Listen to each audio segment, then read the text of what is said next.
Monster Castle, paranormal, radio hound,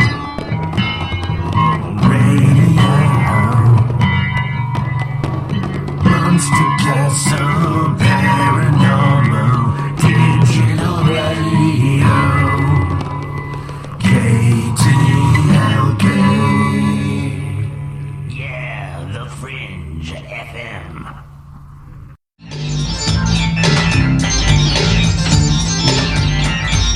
Wolfman Mike better play his cards right tonight.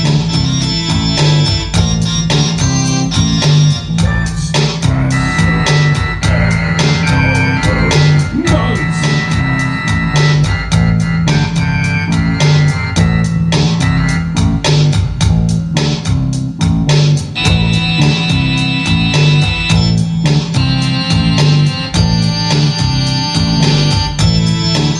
Adam.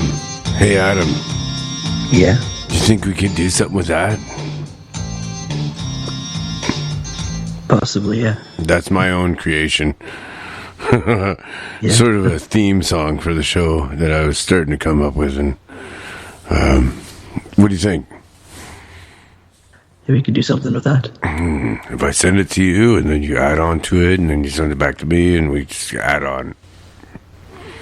Yeah, that could work. Yeah. Fucking right.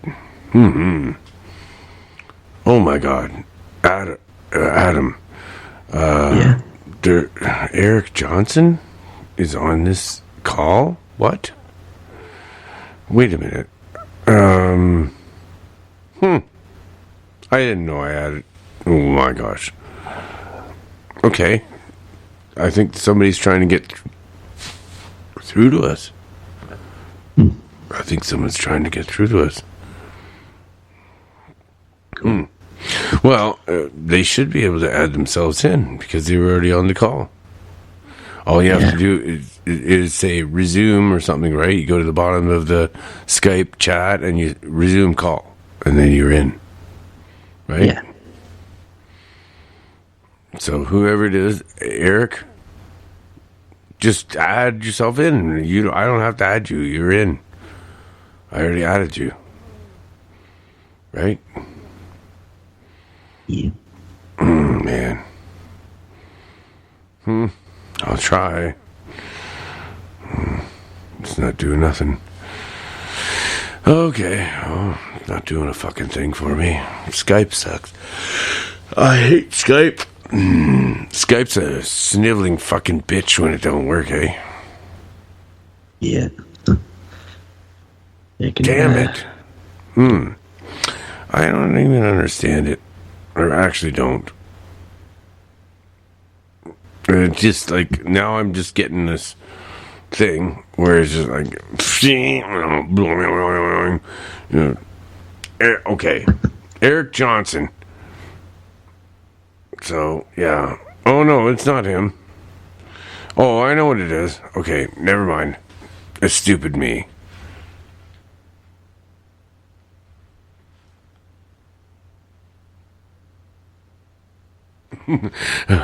Ronald in the chat room says, nah, duh. I actually understand that. Do you, Adam? Yeah. Duh.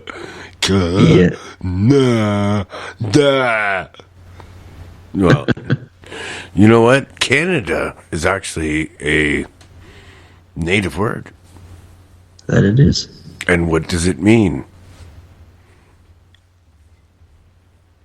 It's been a while since I learned the stuff in class, but It's Donald Trump's fault. You know that, eh? oh yeah.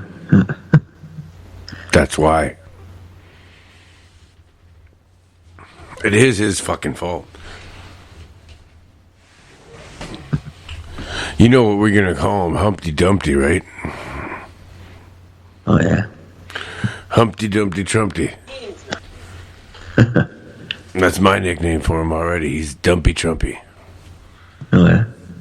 Oh, he's going to get dumped on so bad. He's going to get shot. I feel bad for that man. He's going to get shot. Be careful. He's going to get shot. Better be careful, Donald. Oh, my God. They're going to shoot him. Son of a bitch. No, I think they're going to shoot him. That's what my spirit guys are telling me, that he's going to get shot. Just like Kennedy. He has a good heart, and he's going to get shot. Just when he does the right thing. Watch. They'll kill him. And I heard that a while back they actually had his Secret Service guys had to pull him back from an attempted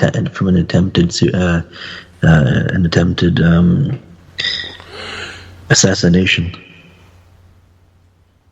Oh, who's the guest that you have on that you booked that's coming up? Can you tell us about that?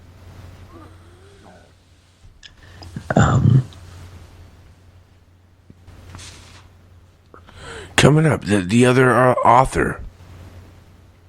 All right, that would be Dan Burry, I think it was. Mm-hmm.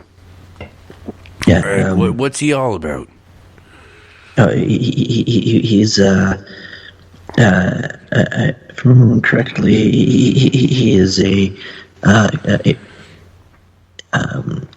he's a science fiction author, and he quite enjoys the paranormal kind of aspects of things, and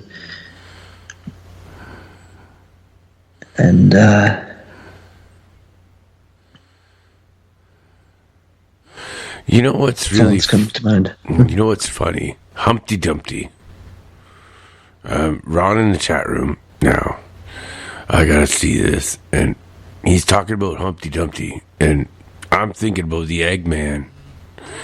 I am the Eggman.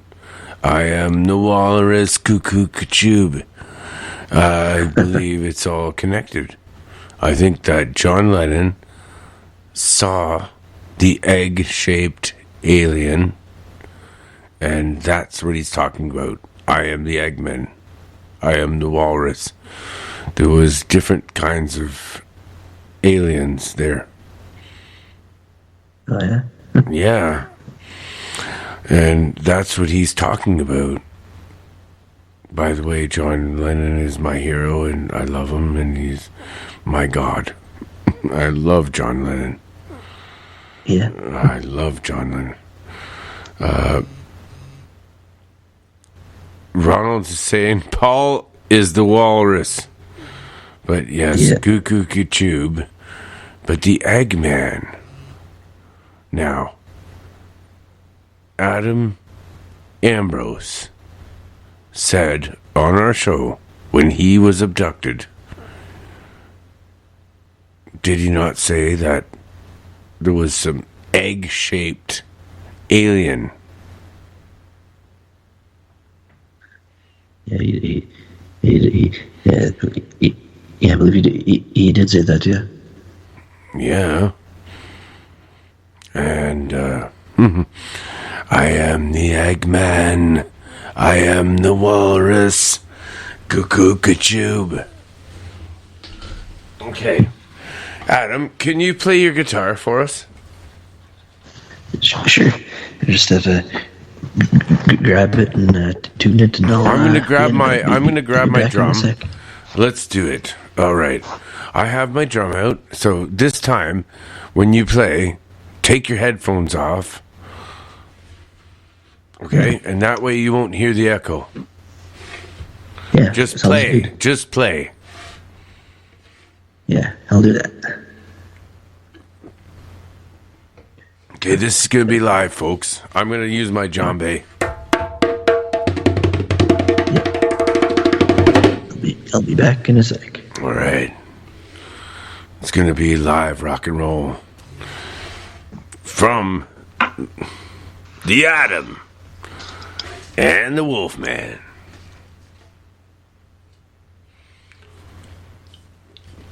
You cannot get this anywhere else, folks. You cannot get this. This is fucked. We're fucked. Aren't we fucked, Adam? Oh, my Lord. Okay. Oh, my Lord. It's banging on my chair. Here we go. My God.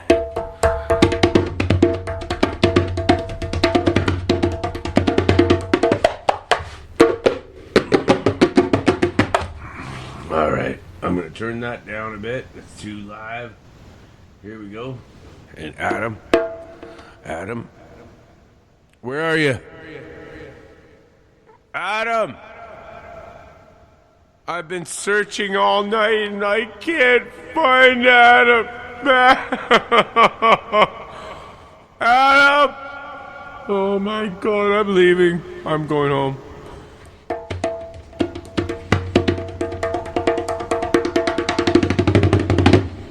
Okay. Aliens are approaching, and we do not know what to do. It's very interesting. Very interesting. You. I know what you're doing. Yes. Foolish mortals. Yes.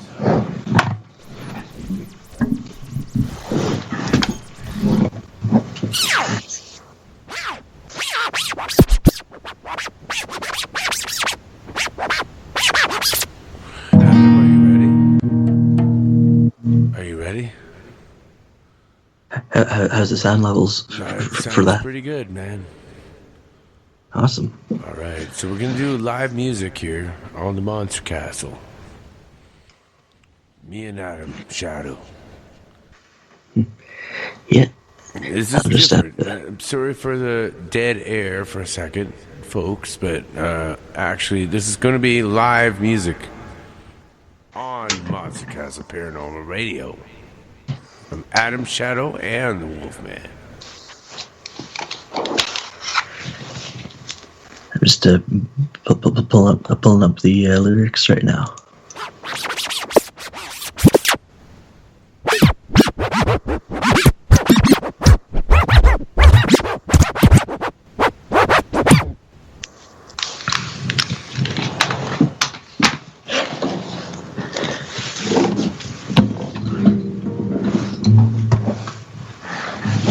Sounds like you're actually getting your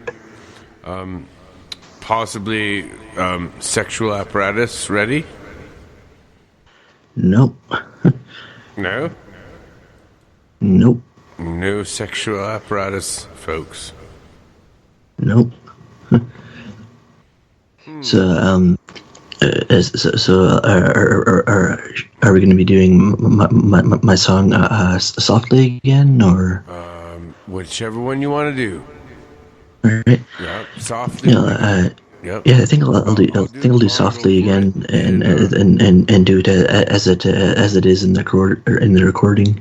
Yes, and I'll add a little bit of bongo to it, but you gotta remember, take your headphones off so you don't hear what I'm doing, because it will echo the wrong way. Yeah. So take your headphones off and just play. Alrighty. Okay.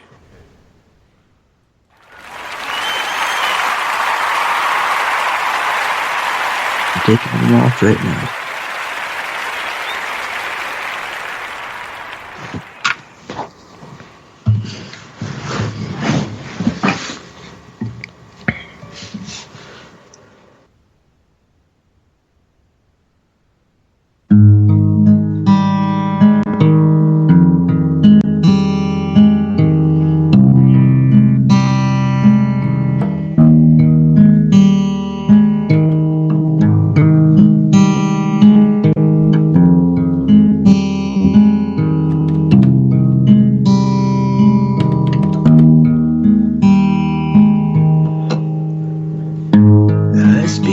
Softly to you.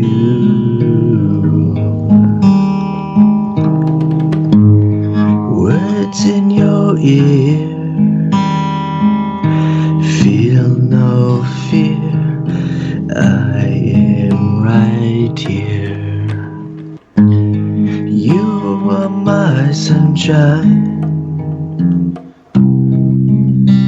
You are my fine wine. Oh, Okay, come on, get a beat going. you are my sunshine. You are my fine wine. You're in my soul. You make me whole.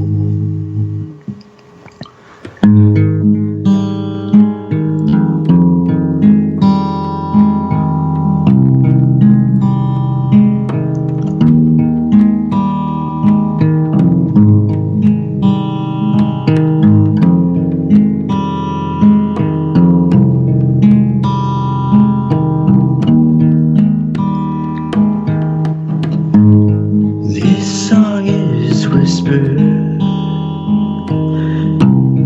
in your ear. My love, side by side,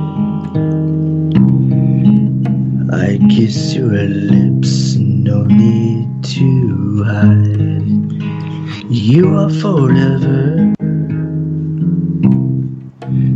in my heart. You're my sunshine. You're my fine wine. You're in my soul. You make me whole.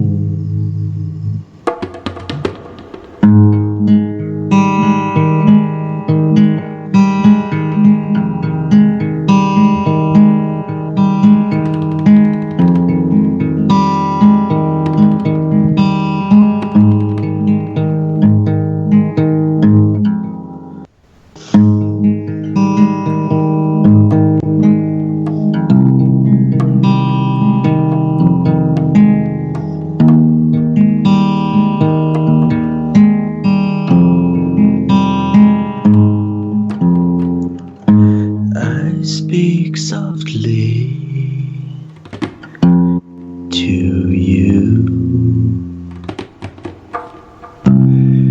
Words in your ear. Feel no fear. I'm right here.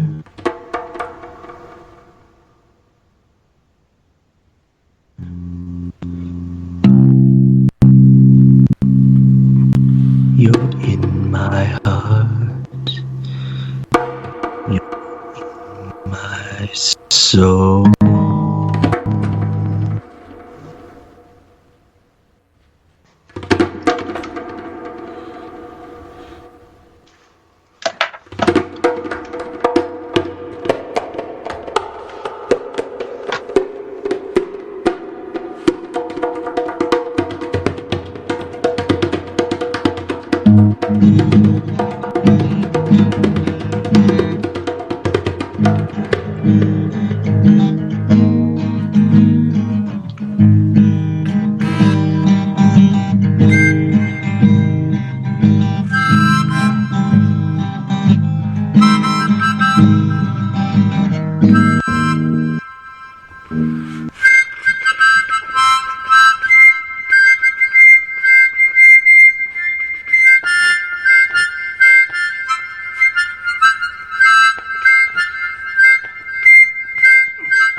Hey, Adam.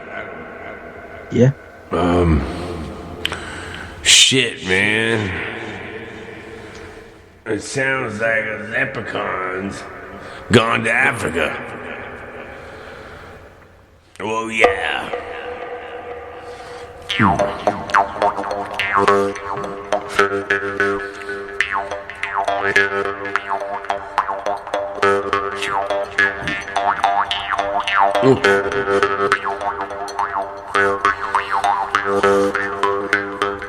It sounds like leprechauns have gone to Africa. The leprechauns have gone to Africa. Leprechauns have gone to the hollow earth. The leprechauns have gone down to Africa.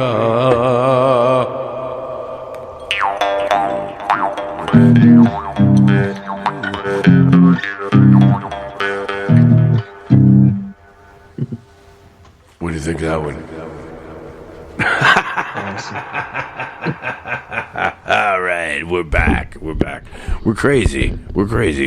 You know. Nobody said we weren't fucking crazy, right, Adam? Nope. All right. And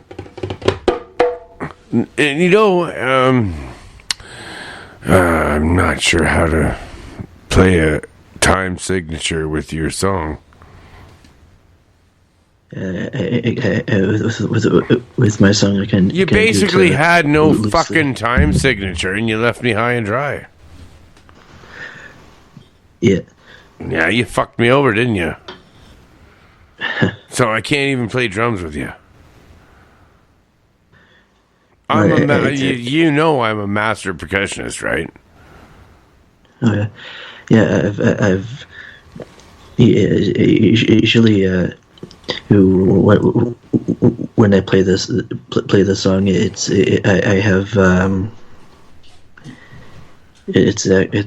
significant. It's quite a bit different. I'll tell you what's fucking significant, sir.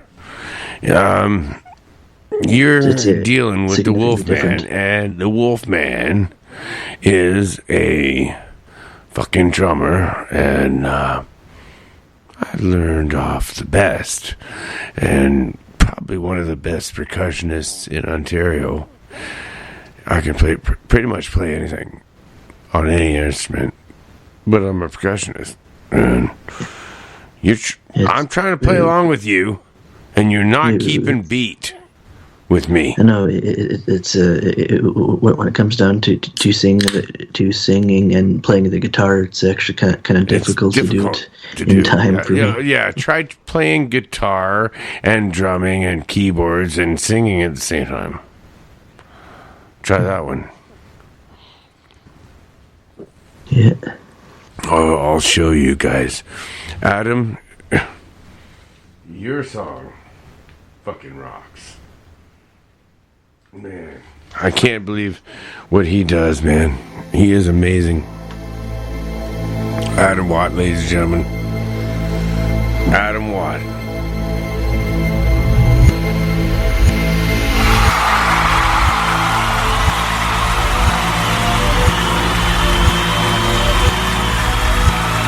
That was amazing. Thank you, Adam. I'm just teasing you. You were awesome, man. That was fucking awesome.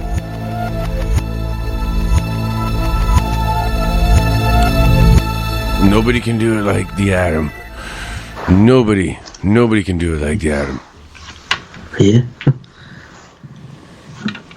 No, that one song that you do, Adam, is just so cool, man. Let's hear it again.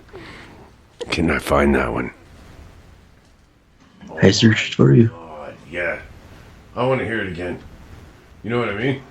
I want to fucking hear it again. Yeah, it's been in your head for a long time. That's not the one. Nope. Where is it? I know where it is. I'll get it. I'm not as fast as some people, but I get the right stuff. Ooh, I want to make sure I get the right stuff. I can't even read. There it is. There it is. Here we Awesome. go. This is it. I love this song.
fuck's going on? Yeah. Yeah. Are we dead air? I don't know. Well, what the fuck? Oh, man. There was dead air, wasn't there? Oh, man. Okay, you guys are going to fucking get it from me now. It's going to be a drum solo from the Wolfman. I'm going to fucking do it. You want to hear it? Here's the fucking Wolfman. I'm going to do it. Son of a bitch. Son of a bitch. All right. Okay.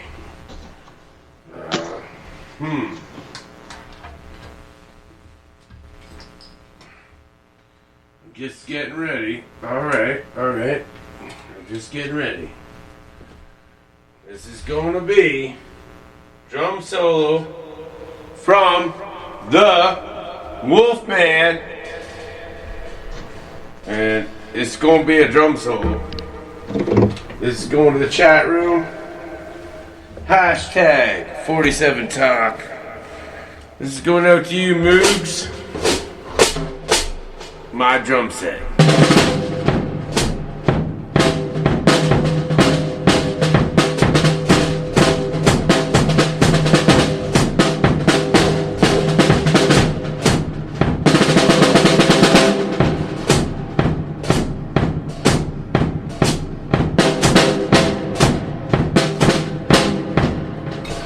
Turn that down a little bit. It's cracking a little too hard.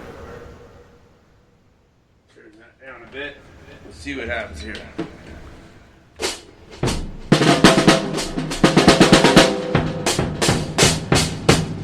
Up a little bit. Alright. Okay. You know, I do not have a producer. I have to do this myself. Oh, it's got to go up. Alright, let's try this one. Shit. Fucking crap, eh? Do everything yourself. Fucking trip on everything. Wires everywhere. Fucking hooking on shit. Fucking crap. God damn it! Aliens.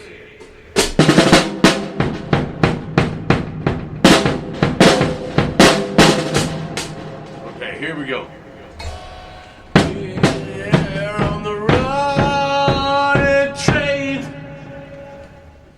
Like a dog in the pouring rain, under fire, hung and dry. The beauty of the hurricane sky.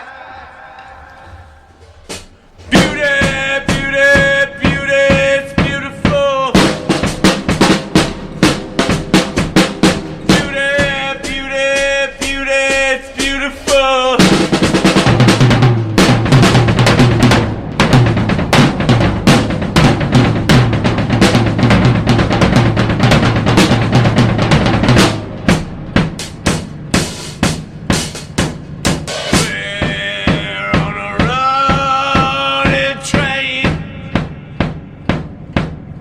Like a dog in the pouring rain, under fire, hung and dry. Like a beauty of the hurricane sky.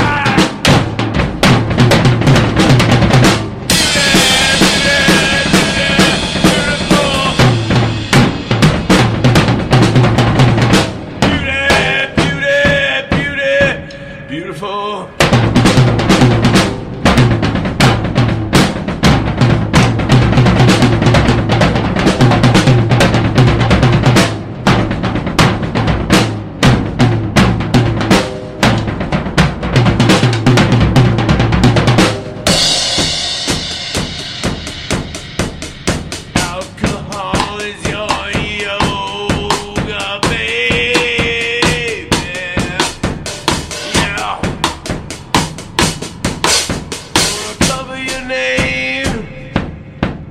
And then I'm gonna rain all over you. All over you.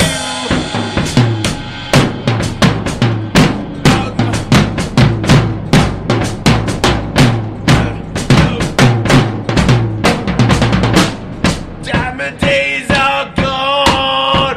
They'll try the beauty of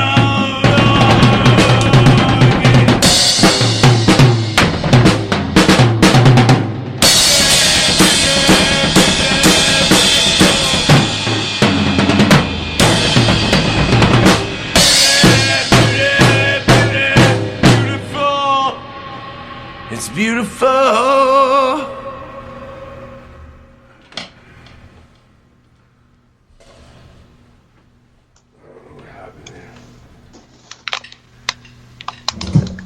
It's pretty good. It's fucking craziness, eh?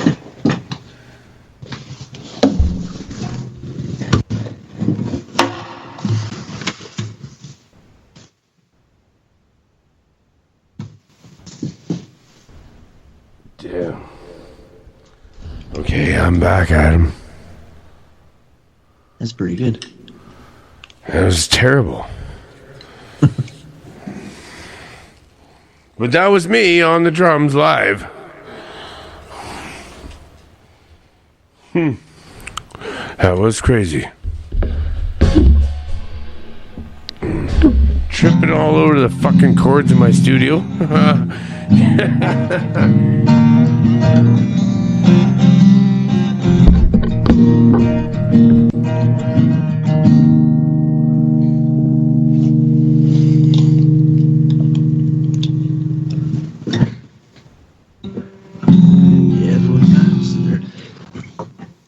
Everyone came around here. Everyone else got sick and watched the clock ticking slowly. Everyone knew the undead.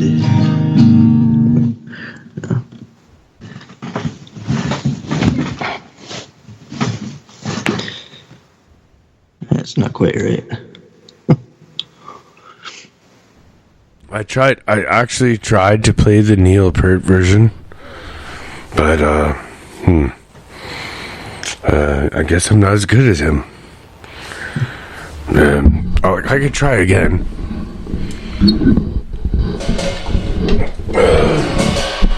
What's the Neil Peart version? Does it go like this?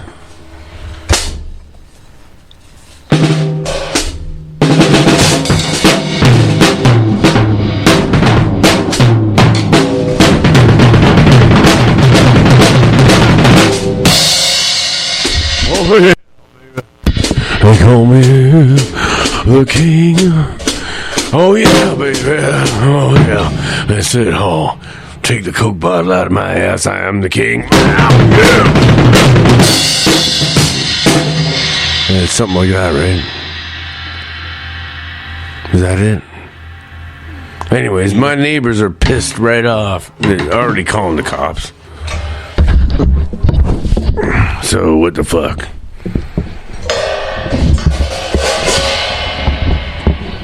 Fuck them all but six. You know what they say here? Fuck them all but six, because it only takes 6 of them to carry the weight of the caskets.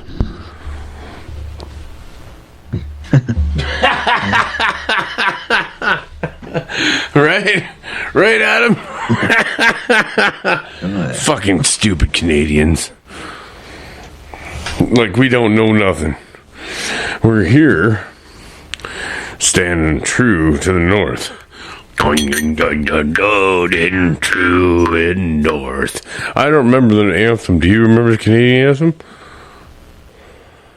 I think an American wrote it.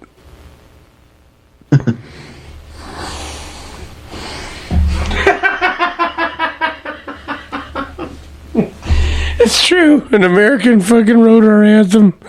Oh. Really? Yeah. Yep. Oh, shit, yeah. It's true. An American wrote our anthem. It's stupid, anyway. Oh, Canada, blah, blah, blah, blah. Fuck off. Does that make you feel like a Canadian or what? It makes you feel like committing suicide. That's,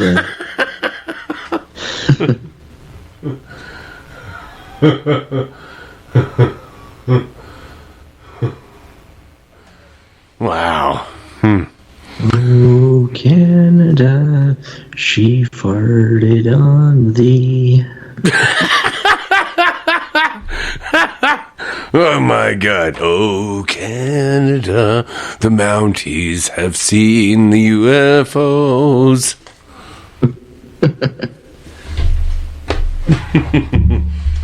Oh, Tiffany, why don't you call to the wolf pack? We are waiting for your call. Oh, Tiffany, oh, Tiffany.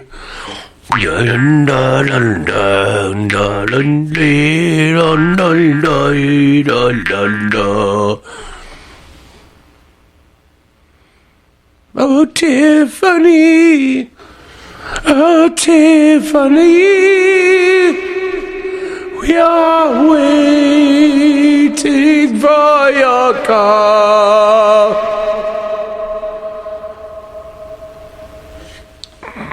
Now we're waiting for Eric and Tiffany to call in. Yep. And Adam and I are patiently waiting for you.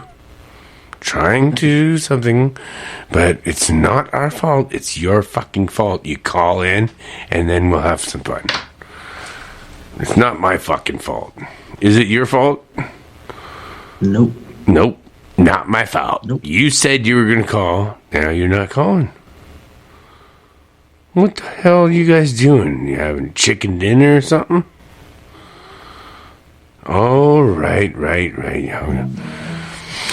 Well, maybe, Adam, you and I should just go and just have dinner ourselves. Go to the bar. Fuck this show. I've had dinner.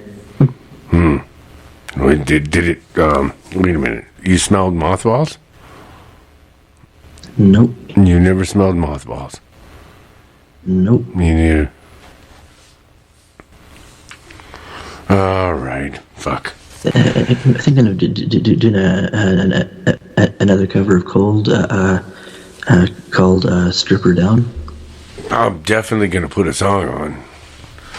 But I think I want to throw some fucking vinyl on right now. Alright. Yeah. I'm thinking Nazareth. Again. But this is different.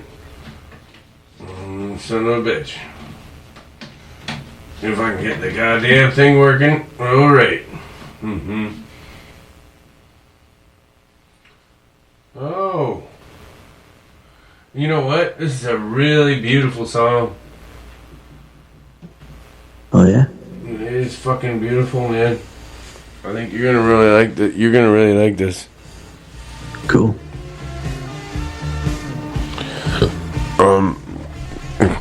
It's Nazareth, and this is called Where Are You Now? And it's coming up next on Monster Castle Paranormal Radio.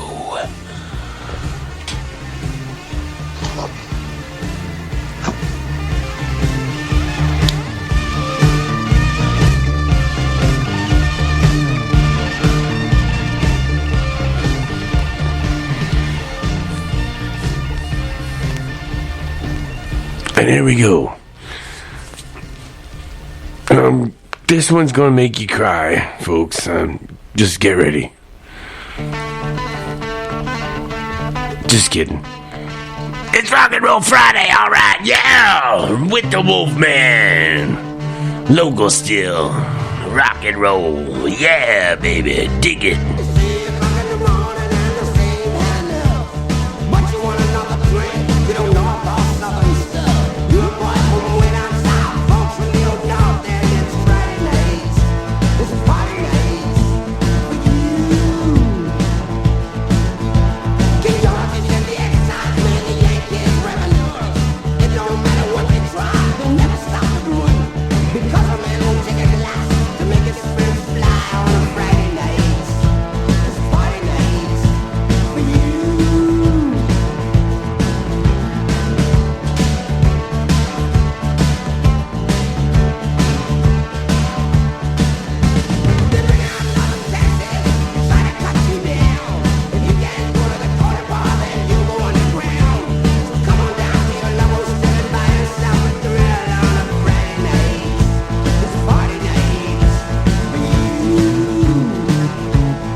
Fucking driving me nuts. What? I'll let her tell you all about it. You're a liar. Tell her, Tiffany. Tell him. You're a liar. Joe. No. No way. Be nice. Be nice. Okay. Do nothing. Blame me every time. Adam, Yeah. what is your psychic impression of the situation? It's an echo. We got an echo.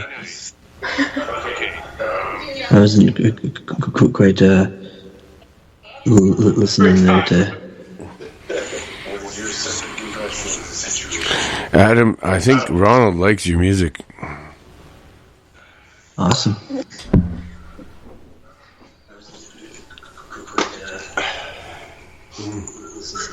All right. You guys, what are you doing? Arguing over there or what?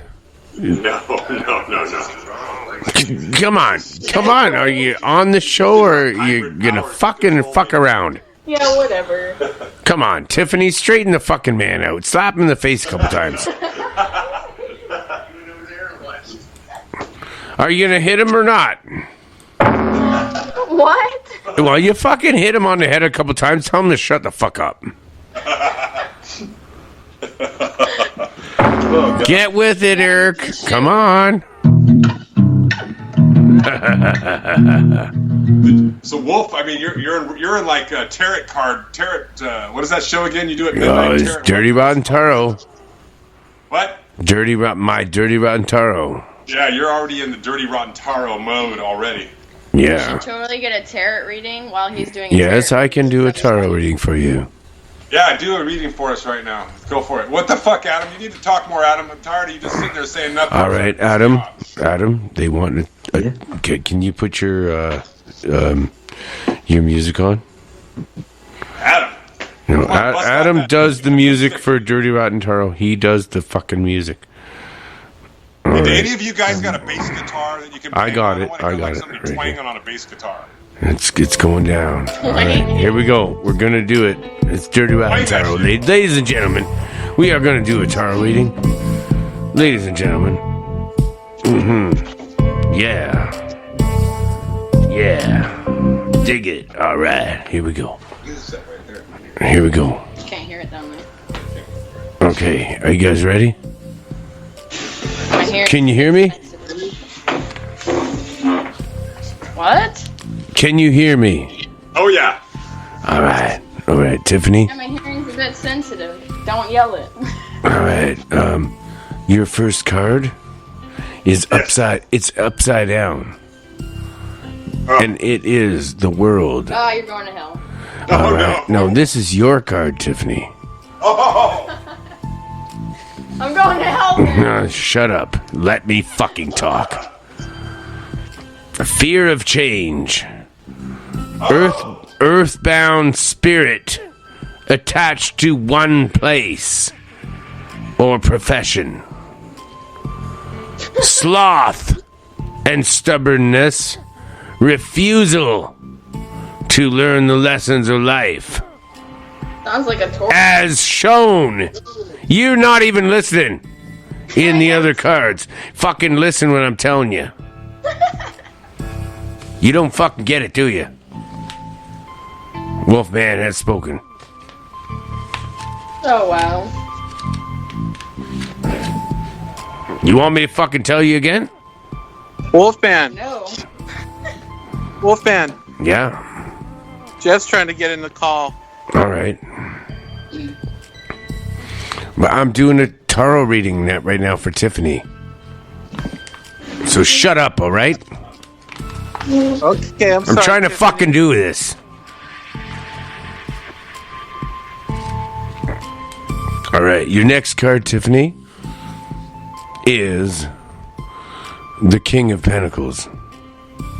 What? This is a black-haired, dark-eyed man, generally married. This is your present, by the way. The other one was your past. He may be a chief of industry. He is noted in his intelligence and character, valor, reliability, mathematical, and his gifts and success are yours. That is the present. So who do you think that is? Who do you think that is? Say his name. Say it. Say it. Say his name. All right, don't fucking The only listen. person I know is Eric. Well, there you go. Yeah, there you go. All right. Now, the protector. All right. Now, this is the future, okay? This is you in the future.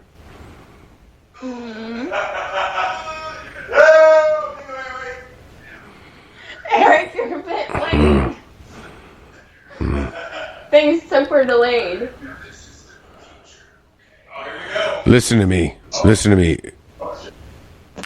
You are a wide-eyed woman. Animated and magnetic.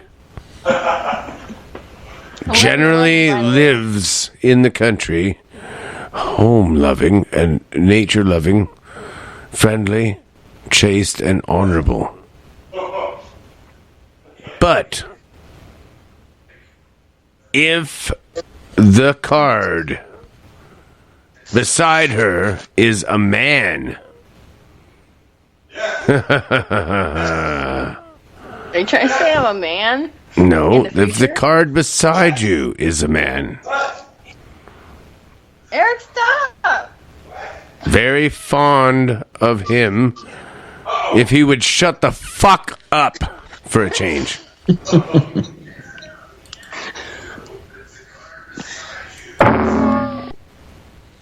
Okay.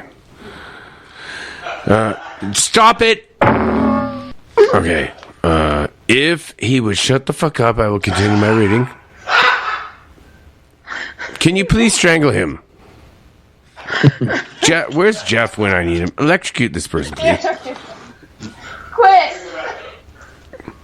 The card may mean success is undertakings and enterprises.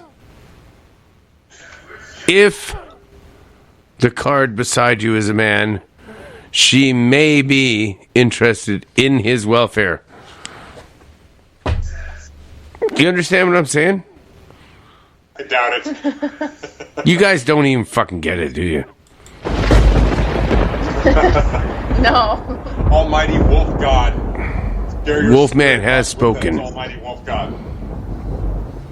You guys really don't get it. I have spoken. Enlighten us, Wolf God. Do not leave us hanging, Wolf God. I already told you. If she He's a bit cares delayed. about you, and I'm not going to say it again. You didn't Okay, listen. say it.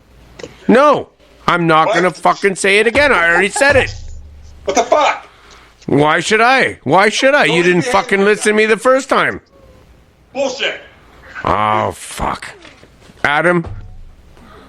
Should I repeat myself? What the fuck? I'm doing a reading and they didn't even fucking listen to me. I was listening while Eric was like yelling. I've got my tarot cards with me right now, too. All right, read them. Alrighty then. I Do think it. oh, Tiffany. Do her first. Yeah. Alrighty then. Ridiculous. Read them in a week. First card is Nobody's doing her. a five of swords, and so that is all right. It's a serious loss, anxiety and loss of rationality and tranquility. Now for the follow-up card to see what exactly that means.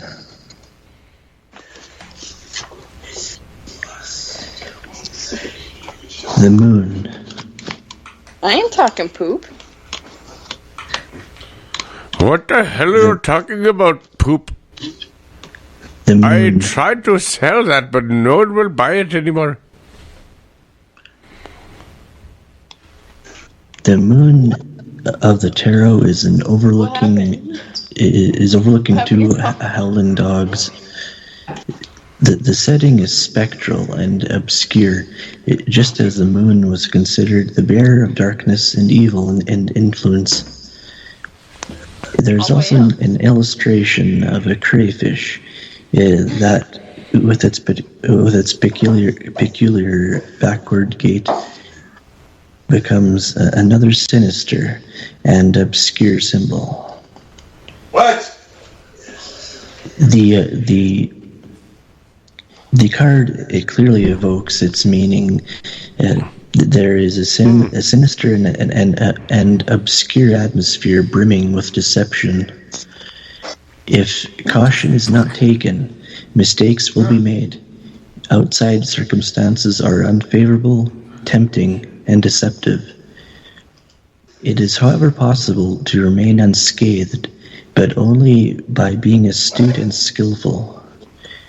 The moon rays conceal the traps and perils of dangerous lands. It will not be simple to find your way and avoid making mistakes. Someone is deceiving you or speaking behind your back. Unfavorable circumstances, hidden perils, trickery, deceitful people, enemies disguised as friends. Makes sense, Adam. Quit your rambling. Are you still talking about me? Yeah, this is your reading it. Oh yeah, I know who those people are. The next card out of 5 apparently is the Knight of Swords.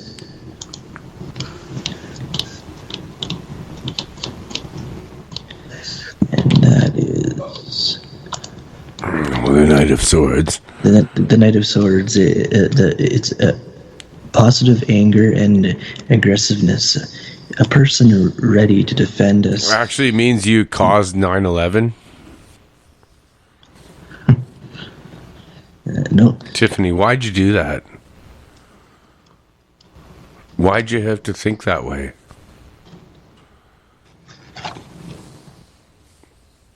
Come on. Joke with me, people. I'm joking. Come on. In a thought, you can shatter a universe. Folks, come on. Tiffany, tell everyone what you can do with your mind. Tiffany, tell them. Adam.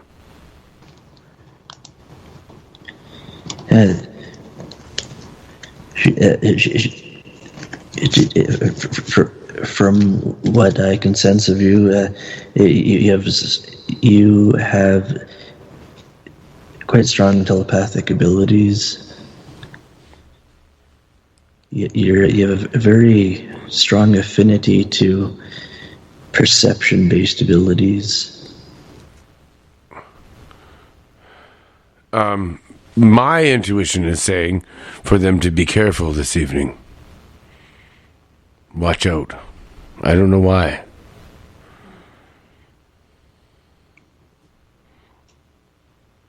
And I don't know what that is. The next card out of the 5 is the Emperor.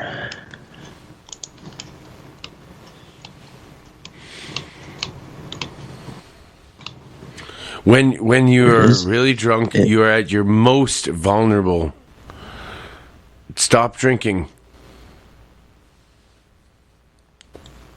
The Emperor card in the tarot symbolizes strength, authority, security, power, wealth, charisma, virility, knowledge, and fortitude. I'm fucking and trying for the last one, I can't get Jeff. I have to fucking get Jeff on here. It's the Empress. I only can get Jeff unless I dial him in. How come I can only get Jeff when I dial him in straight? I have to put him on the other side. I put him on fine line by himself. everyone. Jeff, are you finally here? I'm here. Thank fucking God. Ladies and gentlemen, How'd you do it? Jeff the Gray. Sorry. I'm sorry, Adam. Jeff the Gray's here. And I was almost done. Well, finish quick. 10 minutes. Alrighty. Yeah. All right. The fifth card is the Empress, and it symbolizes Oh Lord. It indicates Dildo? The holy stability, hand strength, grenade? and protection. And so, with all of these cards together, what I'm getting from it is that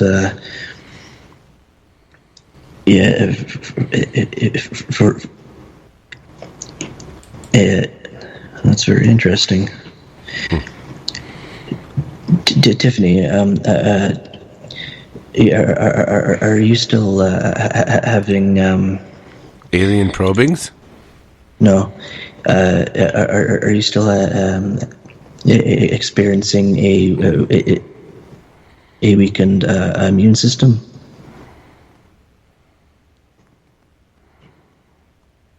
He's actually being serious, and she's not there anymore. Sorry. All right. Okay, so give that out to her. So, anyways, Tiffany, watch out for your immune system. And now we have Jeff the Gray with us. Thank you very much, ladies and gentlemen. Adam, give it up to Jeff the Gray. There. It's your... How the hell are you doing? Oh, fuck yeah. How many fucking shit did I have to wait? My God. In line to get Hallelujah. to it. I was waiting for a doctor all day. Now you're finally here. I've got something wrong with my head. Yeah, obviously. You know what's wrong? I think Adam and me both have the same problem. You need a few, Yeah. that's what you need. One of these? Or maybe a little bit of... Oh, shit. We got a group call. Oh, I love group things. I'm going to have to add it in with you. Whoa, what's that? Who's there? Monster Castle Paranormal. I got a lot until I run it dead. All right. Is that Tiffany? Yeah. Oh, I thought so. You're on with Jeff the Gray. You got a question for Jeff the Gray? I don't know. Well, he's a fellow Yeah, experiencer. you have a Gray? question. You're just afraid to ask it. Maybe.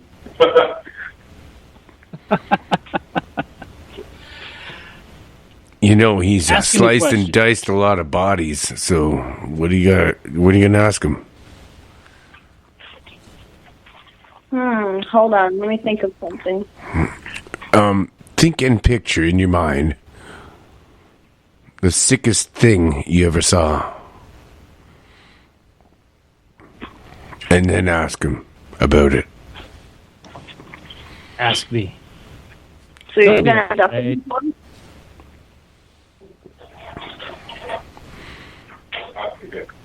This gentleman, yes, he has been abducted. I'm just trying to connect to their mind. That's how I connect with people. I'm connected to you. Yeah, I know that. But you're drunk. It's really hard to connect to somebody who's drunk. Not really. Yes, it is. Yeah. I'm very surprising.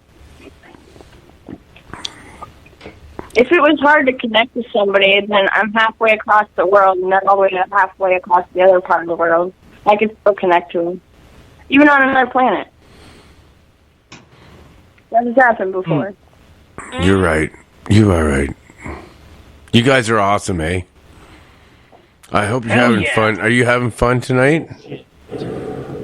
You and Eric, are you having fun? Yeah. Yeah, it's All really cold. right, and- that is nice. It is really nice to hear that you guys are. You know what? I'm really happy that you guys are together and having fun. And everybody, let's say cheers for Eric and Tiffany. All right. Ed.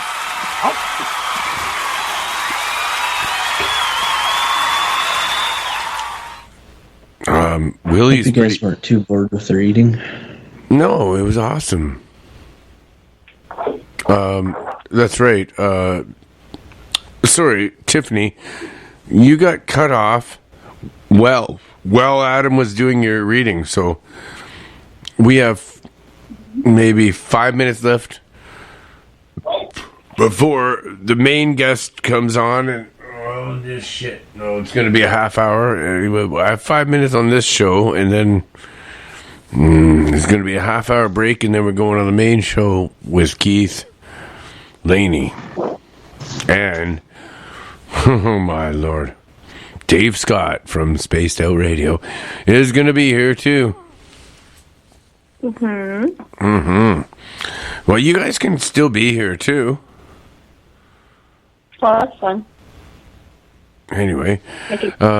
but Adam, Yeah. do you have to tell him anything from that reading?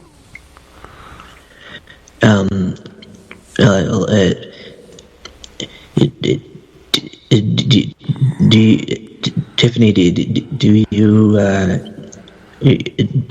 you still have problems with your immune system? Well, I have like a lot of body issues. Like I'll eat a lot more than usual people, and a lot of food is hard for me to consume. I guess that. Eric, you have to protect her. She is so Yeah. innocent. She is a sweetheart. She is a goddess. You need to protect her. Watch out for that girl. You know how I got the name Goddess of Love, actually? Honey, you are... I can feel it in my bones. You are vulnerable. I'm influenced by Aries. But and they're influenced remember... by Venus. Remember that you are omnipotent and you can lash out and use your mind as a weapon. Mm-hmm. You can use your mind as a weapon. Right, Adam? Yep. It's certainly something that's possible. It's actually her spirit. But I say mind, it actually means spirit. I've actually been in a place that was all golden white. There was like no object boundaries. I certainly would not want to piss you off. Why? Because when your wrath becomes unleashed, it will destroy worlds.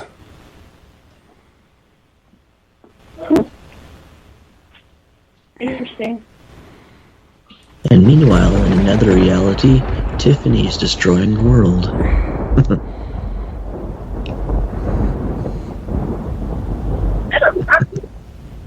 Or did it supposedly go up? What do you think of all this, Jeff? We got 4 minutes, 1 minute. What the fuck? Holy, oh my god, I can't, this is crazy. I can't believe you're reading tarot cards. You're like inviting the devil to your soul. Oh, I love the devil. You're opening your mind. You should You're see opening- my fucking hair. It looks like horns. I look like the devil. I look like Albert Einstein almost. Like my hair sticks right up, eh? You kind of smell like the devil, too. Yeah. Like Jim Carrey in the one Well, movie? you know, if I took a bath once a week, I wouldn't smell that bad. But I don't. You smell like petunias. Oh, man.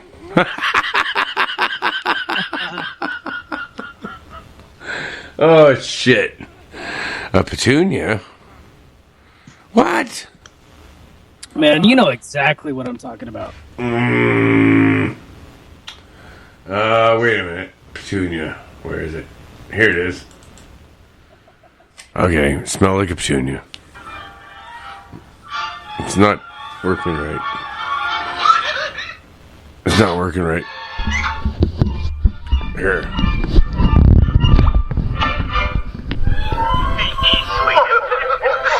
Smells like a petunia. Smells like a petunia. All right, we're gonna go, ladies and gentlemen. So everyone can just hang out here.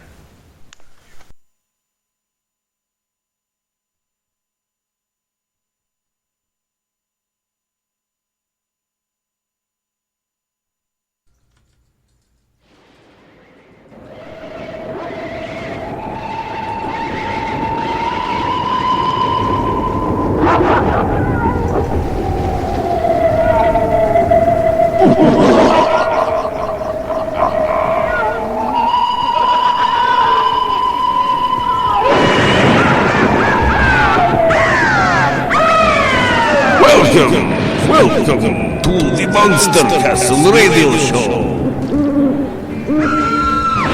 For the extreme paranormal listener.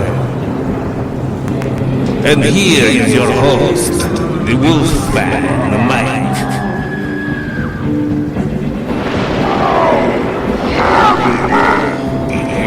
Yeah. This is where the real freaks hang out, alright, yeah.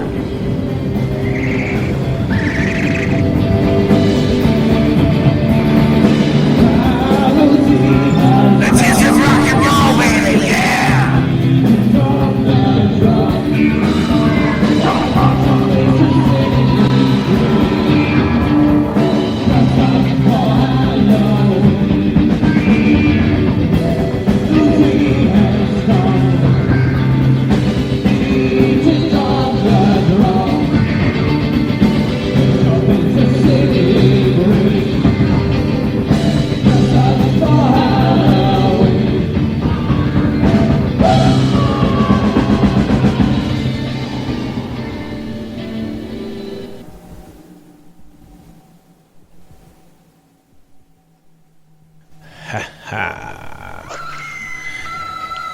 Good evening. Good evening, Igor. Good evening, Master. We have a treat today. And here is Wolfman Mike. Hey, how's it going, everybody? Good evening. This is the Wolfman Treat, and we got Haunted Texas show. This is where we got the Greater Texas Paranormal Society hopefully. Yes. Okay. Now, we got some news, some breaking news to start out with, right? Darren, are you there? We got some, I'm here. Yeah, we got some breaking monster news. Like, this demonstrates very clearly Maybe we should wait on this until we get it confirmed. I want the unconfirmed story for sure. Well, it's just a political story. Since we have two guests on, do you want to wait till later, or do you want to do it now? Well, maybe wait till Jeff comes on, I guess. Okay. Let's introduce our guests. Okay. We'll leave them hanging. No, stay on. Yeah, we're here. This is Harry and Deborah Maxwell from the Greater Paranormal, Greater Texas Paranormal Society. Am I right? GTPS. Yeah. They're friends of Mr. Haunted, so that's how I met her, and now I know Harry too. So, can you guys tell us a little about yourselves, and welcome to the Monster Castle Paranormal Radio. Well, good evening. I'm Harry, and the name is Maxfield. It's Harry and Debbie Maxfield. Oh, I'm We're not sorry. Maxwell. Well, we get that all the time anyway. It's still cool. I like But that. we're here in San Marcos, Texas. But it's Deborah Hill and Country. Harry, right? Deborah and Harry? Yes, So it's like Deborah Harry. That means we should probably play a Blondie song later. you could do that. Okay, I'll do that for sure, man. That's funny. But okay, go ahead. I'm sorry. I'm a terrible interrupting host. So we're here in the hill country of Texas in San Marcos, about 40 miles south of Austin, and about 45 miles from San Antonio. And we're the Greater Texas Paranormal Society, founded by Deb. And I'm her tech manager and an investigator, and she's our fearless leader. Nice. How long have you guys been together? As a group or as a married couple? Which question are you asking? As a married couple. Be 10 years next year. Were you guys both into the same paranormal stuff when you got together? Or did No, you kind of... only I was. So you've learned a lot probably in 10 years. Oh yeah, because it was basically, we would go away for the weekend or do a day trip or something many years ago, but it was always look up some haunted place for us to go to wherever it was we were going. Were you a believer when you met her? Not really. Wow, but you are now. Well, yeah, because I just took it to the point of I needed to experience something, and whether it was getting touched or seeing things happen, then that makes you believe that it does exist. Fantastic. On your website here, you talk about the word paranormal. I was wondering what it meant to you guys and the history behind that word, since our show has that in it. Well, I guess paranormal would be other than the normal. Yeah, it says it's been in the English language since 1920. Interesting. I didn't know that. I didn't know it was a new word. Actually, that's a fairly new word. It doesn't really mean anything. It's actually pretty normal to me. Now, paranormal, it suggests that these things should not be occurring. But since they've been witnessed for thousands of years, it is pretty normal, isn't it? It's not really paranormal. So it's not really a good word for it, but it just, sheds light on this strange activity that we're talking about, I guess. Is San Marcos an old town? Yeah, it's been around. Well, for example, Texas State University is in San Marcos, and that's been around since around 1860. San Marcos goes way back, though. It's got a lot of history. It's got the San Marcos River, which comes out of the ground here. It runs at a constant 72 degrees year-round for tubing and all kinds of activities, and there's a lot of historic folklore that goes along with the river, and there were a lot of Indian reservations and things like that around the area because of the river. Where's the river come from? Just underground aquifer. And it's been it's like the same height all the time, too? Or Same height all the time. It comes up here in San Marcos. It comes out of the ground and it flows towards the Gulf. And it's at a constant 72 degrees. It's a year-round recreational type of river. I mean, it's not big and wide. It's maybe only 20, 30, 40 feet in places, but it is just a unique thing to this area. Very popular. It's kind of magical river in a way. Some people say that. That's cool. Some people say it's haunted. I was just going to ask, is there any monsters on the river?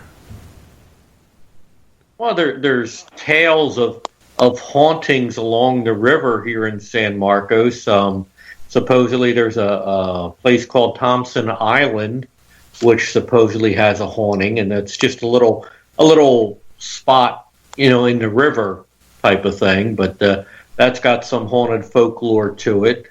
Again, a lot of people just believe that from the water and all the Native American Indian activity in the area over the past hundreds of years that there's a lot of potential spirit activity in the area. Have you guys been to that island? No, we haven't actually done the island. We've only been in San Marcos for a year and a half. Oh, so you got some places to go. Where was Debbie from? Where'd she grow up? In New Jersey. Oh, okay. What made We're you both get from New Jersey, and we moved here a year and a half ago. When was your first ghost experience or paranormal experience? That was about 2.5. Oh, can you tell us? Well, what I didn't know it at the time. I mean, I thought, I don't know what I was thinking, but with my grandmother's house, my dad was in the Navy, and my mom and I lived with my grandmother, and she lived in a house that had a poltergeist. So things would be arranged like in the pantry, in the kitchen, where cans will fall. When you ate dinner, like my grandmother, she believed in all that stuff anyway. My grandmother used to set a dinner setting for this particular spirit so they can sit at the table to have dinner. Every night? Every night, yeah. Just for dinner, not breakfast? No, just a dinner. Just for dinner. Wow. And then That's spooky. when my dad got out of the Navy, we rented a house, and if my grandmother babysat me, I always used to have to sleep with them because the bed would like shake until my grandfather would yell, and I'd be laughing because I didn't know what was going on. My grandfather would yell and say, "Stop it right now," and then, complete silence. So, wow. But I still remember it. My mother and I always used to, talk about it. So you grew up as that was just normal for you, that there'd be a spirit at the table. Yeah. Yeah. Did she still do the? How long did your grandma live? Did you do that until she passed away, or did she always have a spirit at the table, or just in the one house? Just in that one house. Was it a friendly spirit, or was it like... Yeah, it just played jokes on you. It was never mean or anything like that, till my grandfather, would yell, say, "Stop it," or, if it was aggravating, I'm doing stuff. But So you were never scared of it? No. Mm-mm. It was more of a playful spirit. Yeah, because I always laughed, because I didn't know any better. I didn't know it was a spirit. I didn't know. Did you play games with it? No. Nope. I was mostly like an outside kid. I was always outside. Did the spirit play with you outside? No. Mm-mm. It was an inside spirit.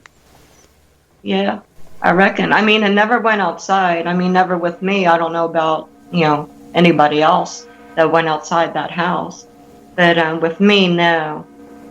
How long did they own that house?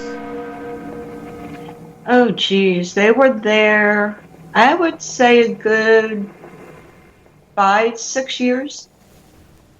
I wonder if the people that came in afterwards had the same problem. I don't know. The place is still standing, actually. Harry and I took a drive past the house, and I said, well, that's the house right there.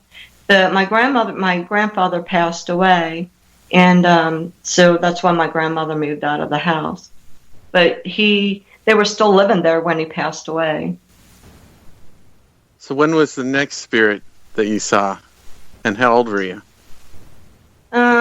I was about 8 years old, and we lived in these apartment complex in Pleasantville, New Jersey. And then my grandfather well, my sister was like 18 months old, something like that. She was in the crib in my room sleeping. And he came to me, because we were really close when I was the first granddaughter. So we were always close. And he came to me, and I had a little table chair set in my room. And he sat down on the chair on the lap, and he asked me, like, my sister. I said I didn't. And, he just asked me how I was and stuff. And then he says, okay, I'm going to have to go. And he talked to me about it. Okay, more at the table, eating breakfast. I was telling my mom. And she said, well, where'd you see him? I said, he was in my room. Like, I didn't care. I knew who he was. And I knew what he was wearing, exactly what he was wearing. And she's like, in your room? I said, yeah. He came, so I told her, what was said and everything. And then after I left for school, I don't know who my mom got on the phone with. She was like, called that the book. But, like, oh my God, Dad saw, Grandpa or something. She probably called my grandmother, first, I guess, to tell her. Wow. And to this day, you still hate your sister. Yeah. Aw. You can't hate people. I dislike her a lot. There you go. That's better. It's like there's it's one like person you're I could say right now that would be Hillary Clinton that I get close to just hating. But Darren will tell you. When my father came in to tell me, I had a baby sister, I mean, I punched this man. That's how much I wanted a baby brother. Oh. And you only had the one sibling? Yeah. Mm-hmm. So how did that change your life at 8? When I got older. Did you ever doubt again after that, or was it just a certainty in your mind there was more to this life? Oh, I was certain. Because when I got a little bit older, my mother and I would go like for a drive or something, and then we'll see an abandoned house, and she would like pull me, we go into a house. I mean, that's my mother. So I guess I grew up, all around that. So you were in your teenage years. Yeah, along with my mom. So tell us another one. What's the next one that was a big ghost sighting? Well, we've done like almost 100 investigations so far. I'm trying to pick one in Jersey, actually. Oh yeah, we went to the Alsecan Lighthouse. Now the task team was there. We went in after them about 3 weeks after they were there to investigate. And I had a spirit follow me all night long. I mean, it never left my side. And you can just feel the energy like around you. And everything I asked the spirit to do, he did. We had the K2, we did like flashlight session too. Some people don't believe in that, but it all depends what's happening. I believe in it. But anything that I asked him to do, he did. Everything. How many things did you ask him to do? Like naming, knock, and let's see. I was going up. Well, in this lighthouse, we had like different landings, and of course, we're in lockdown on this place also. So great.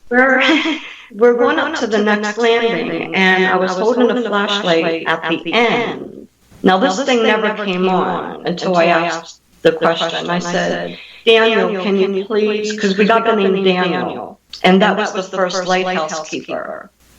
So Daniel was there. So I said, Daniel, I said, it's really dark in here. I said, could you please turn on the flashlight until I get up to the next landing? Boom, flashlight came on, went up to the next landing. I said, okay, thank you. I said, you can turn it off now, and it went off. Wow. Then when we were up in the all the way to the top, I had the K2 sitting right next to me on the seat, and I said to Daniel, I said, if you're here with me, I said, you can come sit down next to me, and the K2 lit up. I said, this is a cell phone, I'm going to show you some pictures. So I was going through my pictures and explaining, the phone, and so, and then as we were going down, the flashlight stayed on like the whole time until I got down at the bottom. Wow. Did you find out some history about Daniel? Yeah, we did a lot of history. There were a bunch of light keepers there, along with a couple of their wives. So we went through all the names, and then when we got to the name Daniel, that's when the K2 kept like going off. And what else did we have? How old was Daniel when he passed away? 62? Somewhere around there, yeah. Yeah. So he was there. Lighthouse was built in the 1800s, and they had like 20 or 25 lighthouse keepers over the years. I think they deactivated the lighthouse like in 1950, so now it's just a historic site. But we had a list of all the lighthouse keepers, so we used that for the process of elimination. And as far as we could tell, we ended up with the spirit of Daniel there.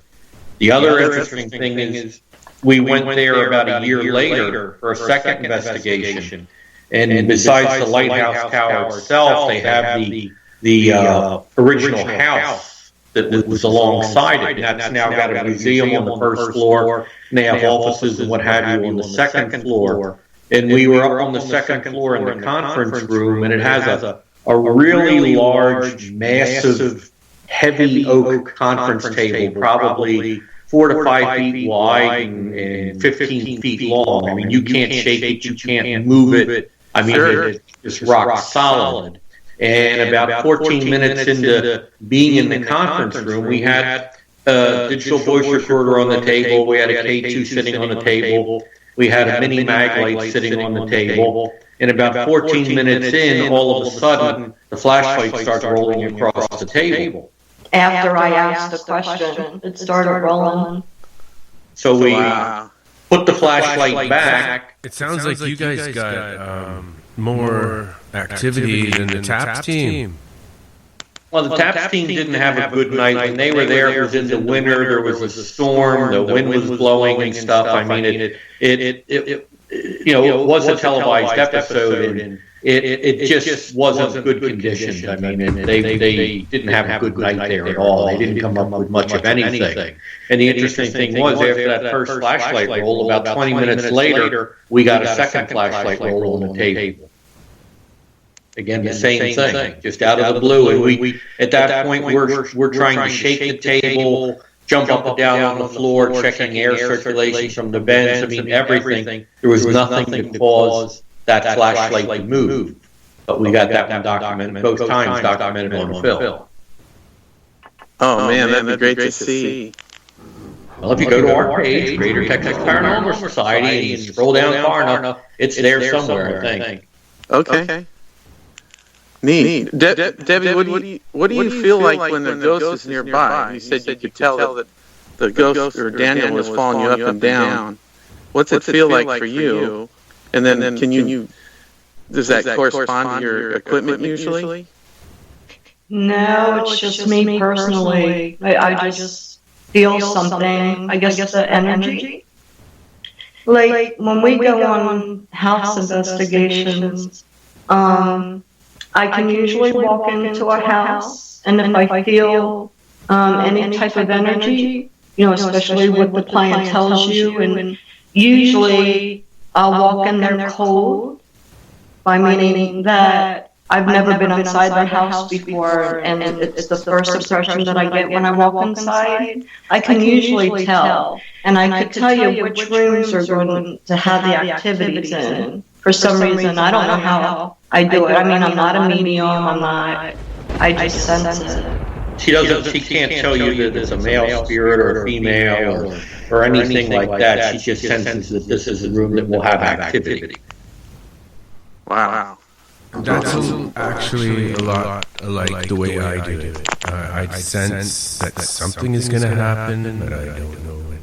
I know where to look, though. Mm-hmm. Same as UFOs. The same feeling where to look in the sky, and I just know. I get the same feeling. It's weird because after an investigation, Harry and I stopped at this place we usually go to, which is like a bar and grill, or whatever, to get something to eat. So we go in. There was a gentleman that was sitting there, and we had our Greater Texas Paranormal Society shirts on, and the guy looks at me and he says, "Can you read my mind?" And I'm not going to tell you exactly what I said to him, but anyway, he got up and moved down to the end of the bar. But I mean, some people act weird around you, if they know that you're into the paranormal. I mean, we don't get it a lot, but some people just act funny, I guess. I've been confronted the same way, and I've told people things I should not know, and it does scare the shit out of them when you do that. So I don't like to do that too much. It really freaks people out. Eh? Don't you get the goosebumps too, Mike? Definitely. Like when I was doing those EVPs on the Halloween night there, that was real, man. I felt something coming, and that device was trying to allow them to talk through it. What devices do you guys use? What do you think the best EVP device is? Well, for EVPs, we use little Sony digital voice recorders. So we have several of those. For EMF, we have a millimeter as well as a K2. We also use a Samsung tablet with the TapSap on it, which can detect EMF and vibration through a seismic function. And if you detect either a change in the EMF or a vibration level, it'll turn on the audio recorder and record a specified period of time, so we can use that. Of course, then we have video and still pictures, things like that, and then do the flashlight manipulation. We have some trigger objects that we use. We've got a whole bag of tricks, really.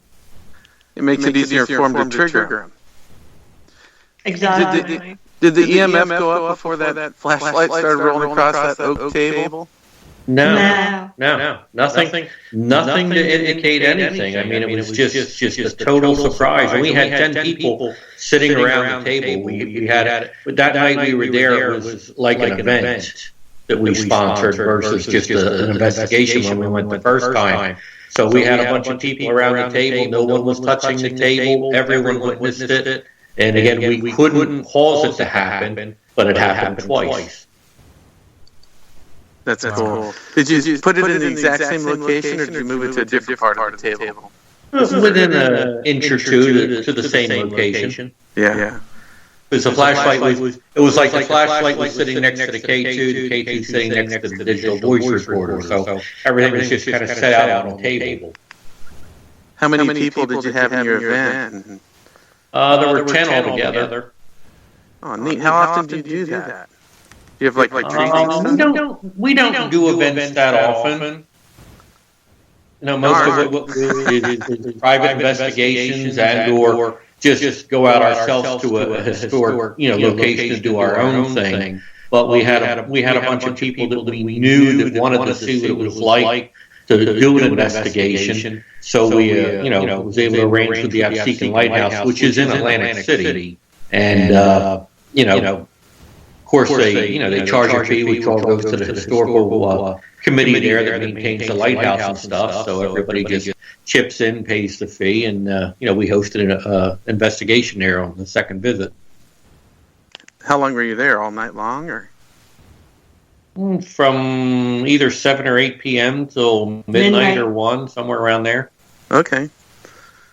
That'd be a neat place to go. Was that your favorite place that you went on the East Coast? One of them. Yeah, one of them. The other one is called Haldeman Mansion, which is in Bainbridge, right? Bainbridge, Pennsylvania.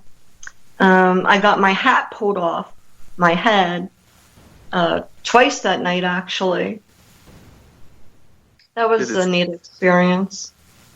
The theory there was that one of the spirits there didn't like people wearing hats, according to the person that was there hosting, or being like the caretaker that night when we were there. And we were up in the attic, and she was wearing my knit watch cap. I mean, this was about 15 degrees out, dead of winter. The building's not heated at all, so it was just frigid cold in there. So she's wearing my knit watch cap, and it went off her head up in the attic, but we didn't catch that on film or anything. An hour or two later, we're down in the basement, and I was videotaping and standing behind Deb, and she said she felt something touching her head, and she could feel something actually take the hat, like the hand, pull it down off her head. Yeah, I just felt the hand, and it just took my hat off again. And that time we did catch it on video. Oh, that's cool. Did it scare you, or were you just like amused? Amused. Like, I turned around, I said, "Is that you pulling my hat?" So I had to explain to whoever the spirit was. I said, "I don't know if you're cold or not, but it's wintertime and there's no heat in here and I'm cold." Well, after that, I said, "Please don't pull my hat off my head." So after that, because we had the place all night to ourselves, and after that, I didn't have my hat pulled off again. So we had that place till like 5 a.m. We were there till 9 o'clock at night till 5 a.m. Next time you go, you guys got to wear like 2 big, huge sombreros or cowboy hats or something. Yeah, something. Yeah, that would work. Oh, we got cowboy hats. We can wear those. Harry, do you remember the first place that Deb took you in Texas? Or how'd you end up in Texas? Well, actually, I remember the first place I took her to in Texas. Oh, you knew the place. In terms of paranormal interest, the first place would have been the Alamo. Of course. Because before we were married, we came out in vacation twice in San Antonio, and the first time we came out to San Antonio, of course, in San Antonio, they've got the ghost tours and stuff like that. And we did one of the ghost tours, but they actually allowed you to use some of their equipment. And after the walk around the part of the city and the historic, allegedly haunted sites and everything, it ended up back at the Alamo, and Deb was able to use their thermal imaging camera at that site. And did you find anything? We didn't find anything, but the strangest thing was when I started out with the thermal, the temperature was like 73 degrees, I think, that night. And when I looked at the screen, the temperature went down like 20 degrees in one certain spot. But if I would turn it, it would go back up to the regular temp. And it was only in that one spot for some reason. I couldn't figure it out. Have any other ghost hunters found anything at the Alamo? Well, there's a lot of history of hauntings at the Alamo. It's in San Antonio. It's one of the more haunted locations. And then right next door, there's the Menger Hotel, which has a very definite haunted history also. So there's right in that downtown area, there's actually several hotels. The Menger, the Crockett, and the Emily Morgan Hotel are all within a block of each other around the Alamo. They've all had the hotels have had some murders and things like that, where then the spirits are supposedly visiting. Neat. Did you take her in all of those places? We've walked. Well, back then we didn't, but just recently. Now this again, that was 2006, the first visit. We went back again in 2009 on our second visit to San Antonio. But just a couple of months ago, we were in San Antonio and went and visited the various different hotels, talking to management and stuff, trying to see if we could arrange some actual investigations, type of thing down there. I work at a haunted hotel. Oh, cool. We have one room. room 437. It's just a room on the corner, and twice now, people have checked out at 4 a.m. and saw an old couple, and it was really weird. It was about a month period, and first it was a couple that checked out. They didn't want any money back. They just left at 4 a.m. And then there was a guy that was in there, and like a month later or so, he checked out right in the middle of the night. He said, "I'm out of here." Oh no! There's another. You didn't tell me there are ghosts here. And one another guest in a different room on the mezzanine was pushed out of his bed, and he didn't believe in any of this stuff. He was an atheist, and he had something weird happen to him. He was a regular. And he came back again on business, and he was pushed out of his bed. And he came downstairs, he checked out in the middle of the night, he told everybody about it, because he was excited about it in a way, man, kind of scared. And he never stayed with us again unless he had his wife with him, because he wanted her to see it. But and they only came back 2 more times, and they didn't stay in that same room, so he didn't have anything happen. But yeah, he was fired up about that, and every time he'd come in, he'd tell everybody, and he became a believer. It was quite interesting to hear him talk. He was so excited, you know. There's another hotel about 20 miles from here in the town of Seguin, the Magnolia Hotel. Now, the Ghost Brothers have been there, and Nick Groff was Ghost Adventures there, or just Nick and Ghost Adventures was there, and we've tried to get in there, but the woman that owns the place now apparently it's a big buck scenario. So if a TV show wants to come in, they can get the place and do an investigation and all that kind of stuff. But us little people, she kind of turns her back to. So we haven't been able to go into that one yet. And at this point, we kind of don't want to go. Yeah. I bet if you just flipped a little bit of money, you wouldn't even have to do much. I bet they'd let you in there. You pull out a 50. She actually says that she will let groups come in and do an investigation at some fee, but she won't even respond to the typical everyday groups. So it seems like she's just going to the high dollar, publicity. I guarantee you, if you walked in there and they didn't have that room sold, and you had like $50, you just said, "Can I tip you 50? I just want to go up there for 2 hours." They'd let you. I guarantee it. It's not open for business. It's vacant. Oh, it's a vacant hotel. Yeah. See, she can't charge, but you just have to offer it. Then it'll happen for you. I bet you anything. Well, we offered her $5 and she didn't want it, and so we upped it to $7 and she didn't want it. So we gave up. Yeah, you got to go a little higher than that. Well, 50 cents or 50 cents. The Ghost Brothers, probably offered her, $200, and Ghost Adventures probably offered her $300, so they got in. Yeah. What's your favorite ghost hunting show? Hang on, guys. Don't you need a break? I'm going to put on that song that... this is special. Hang on. You're going to like this. This one is special for Deborah.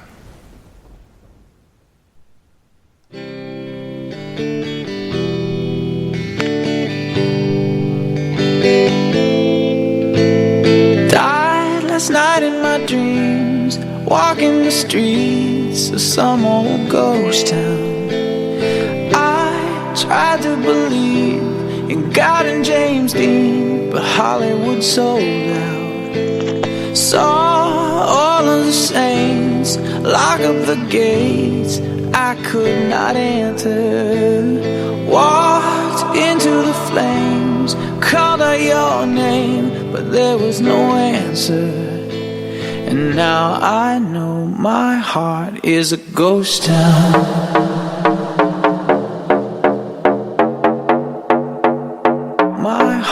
Is a ghost town.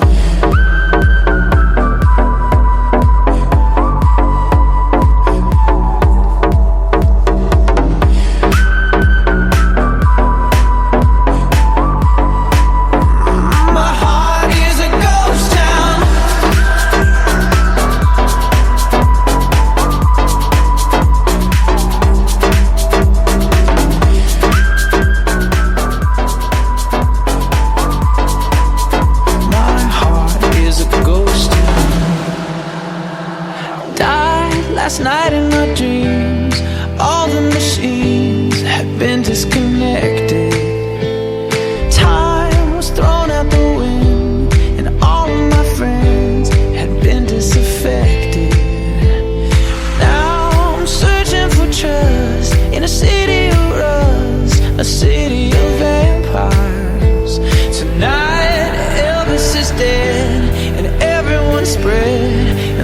is a satire.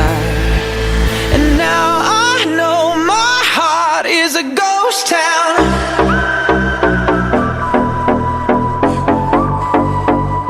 My heart is a ghost town. Ooh, my heart is a ghost town.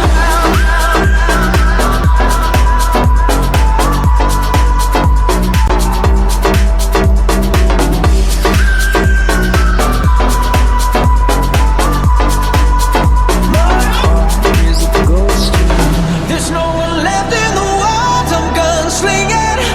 Don't give a damn if I go down, down, down. I got a voice in my head that keeps singing. Oh, my heart is a ghost town.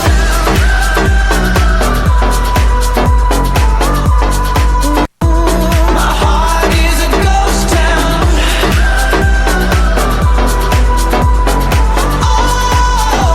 My heart is a ghost town.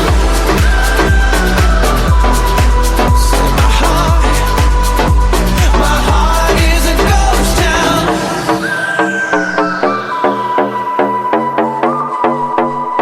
My heart is a ghost town. Oh, yeah.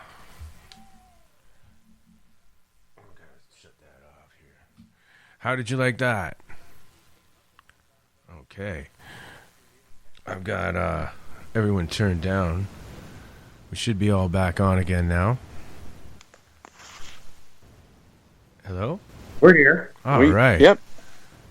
Did I pick the right song? Yes, you sure did. That's the right song, and that song actually was part of one of our investigations last year. Wow. It's In one the- of those in the one of video, those or- times where people are trying to pull the wool over our eyes more than anything else. And the alleged haunting was a spirit that was residing in these college students' television set. Television. In the student housing here in the San Marcos area, it's all the complexes. They have 4 or 5 separate rooms, and each student, rents one of the rooms, and they all have their own bathrooms, but a common kitchen, living room set up. And these 4 students in this one unit claimed that their TV was haunted by a spirit that identified itself as Sam, and it would talk to them through the TV, and it would tell them things and tell them to leave and this, that, the other. So we were there the one night, the first time we went, and they, just said, you can talk to Sam and Sam will respond.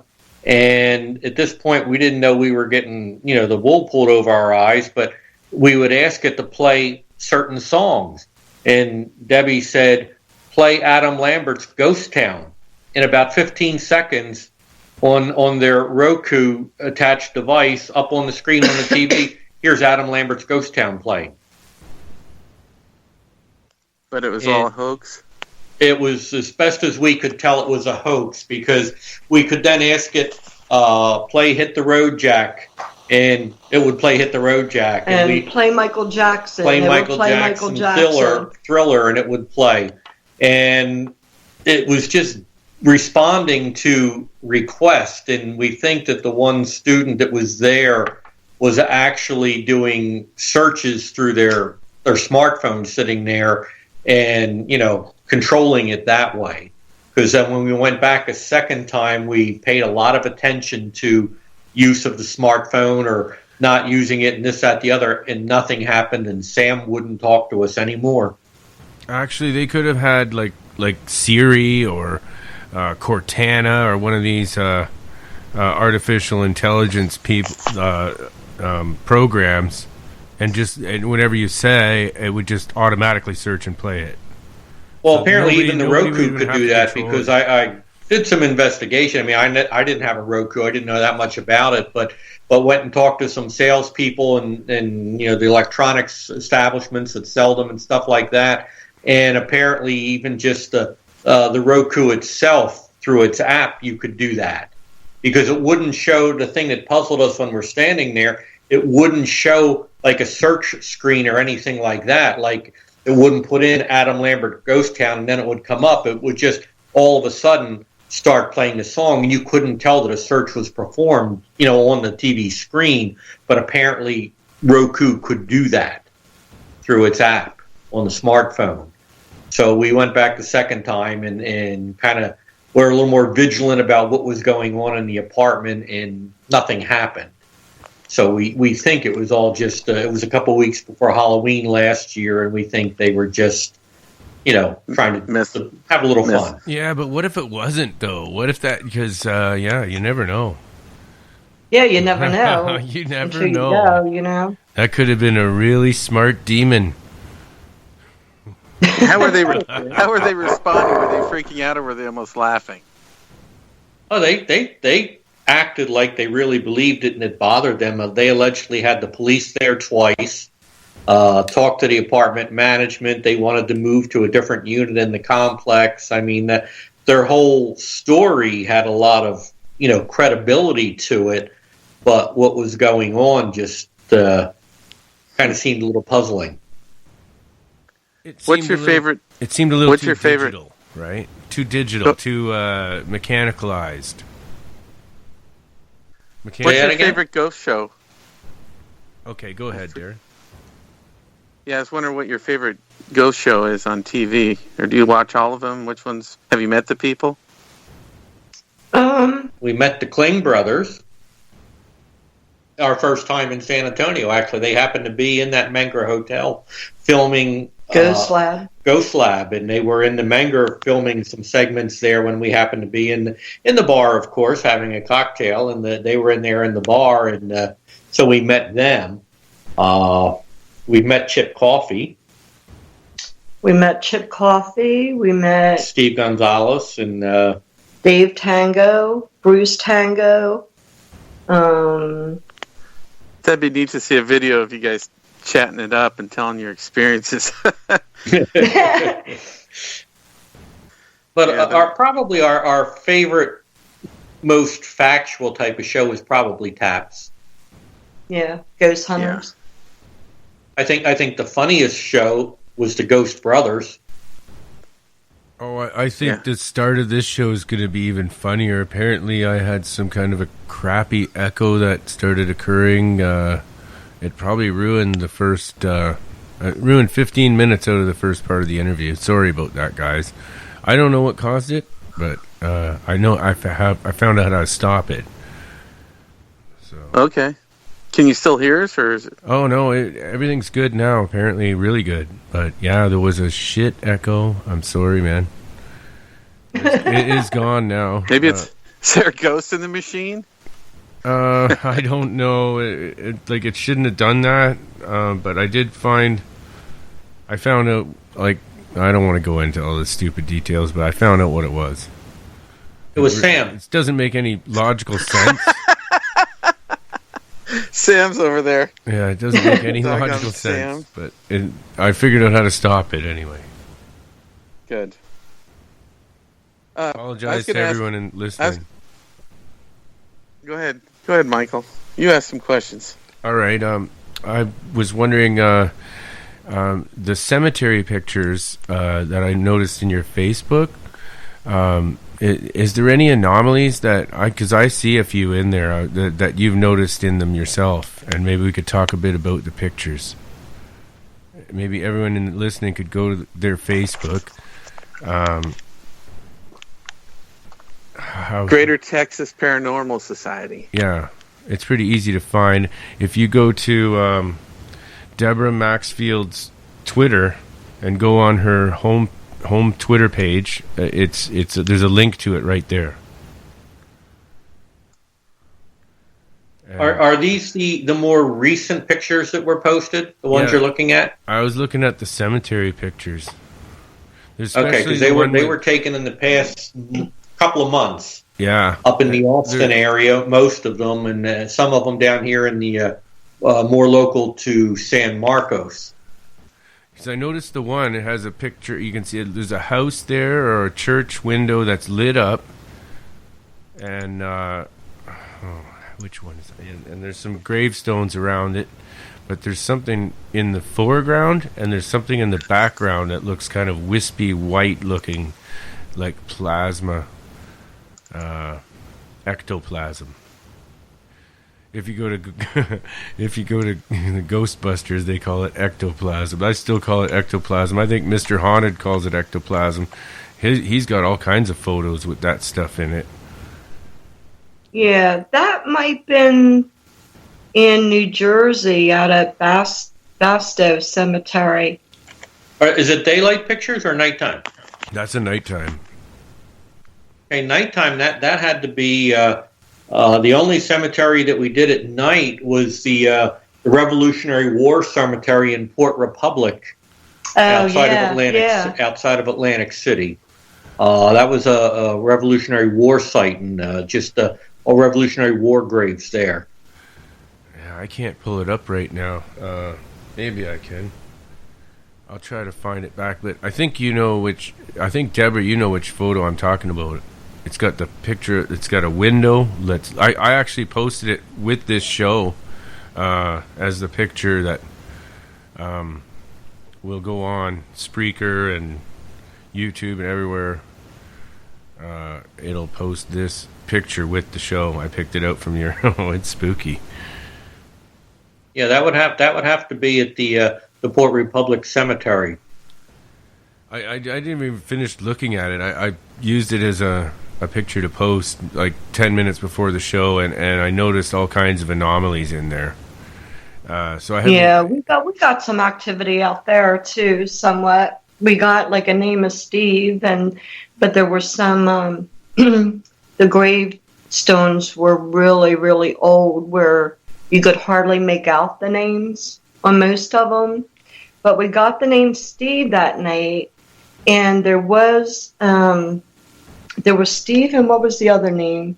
I don't recall the other name. I forgot the other name. But we got both names, and then when we looked on the headstones, like right by where we were, there was a Steve and the other name on the headstone, which was really weird. That is the Facebook page is Greater Texas Paranormal Society. I see somebody just texted what was the name of the page again? So it's Greater Texas Paranormal Society. Yeah. It's easy to find. I'm not even checking my chat room here. Holy smokes. No kidding. I got 62 chats in my Spreaker chat room, and I've been ignoring them. I'm sorry, people. Any good questions in it? Okay, yeah, Wisteria's wondering where the pics are at, and Jeff has posted it there, too. Jeff's posting it everywhere. Look for Jeff D's posts on hashtag 47Talk and in the Spreaker chat room, and you'll find the Facebook for the pictures. Yeah, they're looking for them. Yeah, this is cool stuff. I'm not sure if you guys even noticed this. When I was looking at the picture, I was like, all of a sudden got the tingles all run through me, and then I saw the thing in the background way behind that building, and there's something in the trees there, and it ain't. Oh my God! I'd like to. We'll have to go back and look at it, because that was from about 2.5 years ago. So it's been a while since we've looked at that picture. But yeah, that house was on the other side of the fence, the perimeter of the cemetery itself. So that was a regular residence over there, and that you could see through the trees. I remember that much. Yeah, there's something in those trees. There's something in those trees, man. We had a couple other paranormal investigators with us that night, too. We had Chuck from Chuck's Paranormal Adventures was there with us. And Joseph with, what was Joseph's group? Recon Paranormal. Joseph Horn was there with us. He came down from New York. Chuck came down from North Jersey. And then we just had our people from our group there. There's a couple EVPs here, Wolfman. Yeah. Can we play them? You could probably play them through your computer. What is that on the Facebook? Yeah. Okay. I can do that. Yeah, the ones that are there, the EVPs and they show a Audacity, audio background to it. They were from this year in an investigation in San Antonio at a private residence. Whose house? Well, we don't release the client's name, but well, no, it's just like you just knew that there's a haunted house nearby, and where do I find? No, they lived there. It was a private house, and the family wanted us to come in because something was bothering their girls. And usually, when there's children involved, we go. So we got there that night, and you'll hear me ask, well, are you still here with us, or did you leave us? And we never got a name that night, but we got, it's me. Like, I'm supposed to know who it is, but we never got a name. And then I'm playing we it asked, right now. I'm playing it right now. Were you a banker? Were Can you tell me who's here? Can you tell me your name? Can you hear that, Deborah? I'm playing. Yes. Can you tell me who's here? Can you tell me your name?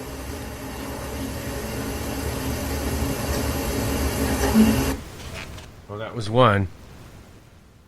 Yeah, we couldn't hear the spirit response, so we could hear Debbie okay, but we couldn't really hear the response. I'll try playing it again.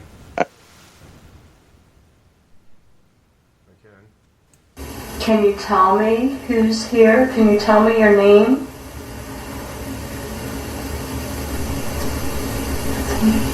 Can you tell me who's here? Can you tell me your name?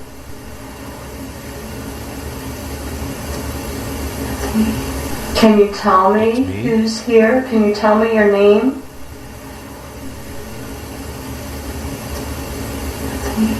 Can you tell me who's here? That. Can you tell me your name?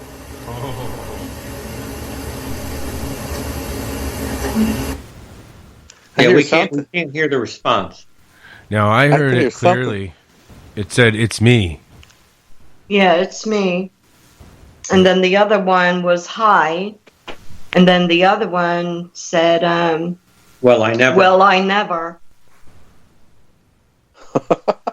Okay, I'm going to play this one. Another one's playing right now. Did we lose you somewhere? Did you leave? Did we lose you somewhere? Did you leave? That one we can hear. Did we lose you somewhere? Did you leave? Did we lose you somewhere? Did you leave? It's like a whisper? Did we lose you? It says that's the one that says hi. We can hear that one. Yeah. Freaky. Wow. That's all I could say is, wow. Yeah. We were there. We did an overnight investigation there at that house. I know, I've only found the 2 on here. Is there more? I don't know if we put the third one up. The Well I Never, that one might not have got put up because unfortunately you can't post audio directly to Facebook. So that's when I decided to start playing the Audacity file and videotaping the monitor and picking up the audio that way. And that's how I posted them to Facebook. That's why they're in that format. Oh, I had no idea about that. But that you can't put audio directly onto Facebook. So you either got to go put it on SoundCloud or some other platform type of thing, and then do links over, or do it like that. Do it as part of a video. So I chose to do it that way. Deborah, you have an amazing a man there that's helping you with all the technical side, I can see. That was very creative of you to do that. Yeah, because if it was up to me, it's like, forget about it. I'll just have my own experiences. No, but he's sharing it with everyone. This is awesome. Yeah. And that was a great job, man. Yeah. Thank I you. love EVPs. Harry, that was genius, man. Really was, putting it up with the video Thank you. feed. That's when we post them from now on. That's what I'm going to do. I mean, obviously it's a little more work, but at least it works, and you can put them directly on, and at the same time you can loop it and and kind of show it that way. So it actually worked out pretty well. It's very entertaining to watch the oscilloscope too. Yeah, yeah. Oh, great job. Thank you. Oh, and it was fun playing those on the air too. You know what it's time for now? Dun, dun, dun, dun, dun, dun, dun. The Wolfman's gotta put on some vinyl, baby. Yeah, rock and roll. What do you think? In a few minutes, I'm gonna put on a record. But you guys, you are just fantastic guests. Are you gonna come back on for another little while after the song, or are you outie? Maybe for about another 15, 20 minutes. We have to get up real early tomorrow morning. They have to get up in 3 hours. Well, we'll be getting up at 5:30 our time. So yeah, we got we'll get to bed by 12:30 and get 5 hours. Okay. That's where up to you. Oh, yeah. That's right. We started early tonight. We're so used to starting at midnight. Even when I turn it down, man, that's cool. Are you guys still there? We're still here. Okay. Yeah, it just went dead We're for a still minute. here. That was. Do we have Jeff here? He could be on. I hopefully soon. But he's in the chat room and everywhere. He's watching out for us with his amazing technical abilities for the computer. So yes, Jeff's in charge of our website and everything. He's our webmaster pretty much, and our computer guy. He's also a mad doctor. Oh, he worked at a cadaver lab. He's got great. Well, that's stories. interesting. Yeah, they have a cadaver farm here in San Marcos. What's that? They grow cadavers. I get it. It's I guess you might want to call it a cemetery in a way, but it's where they go and put cadavers and skeletons out into this field and let them age and stuff to help develop more forensic information for investigations and stuff like that. Yep, they learn how fast they degrade, and then they can use that. I guess. Yeah. So that's here in San Marcos. Did you guys want to talk about this Para-Unity event? Or what Para-Unity is? I see it on your Facebook.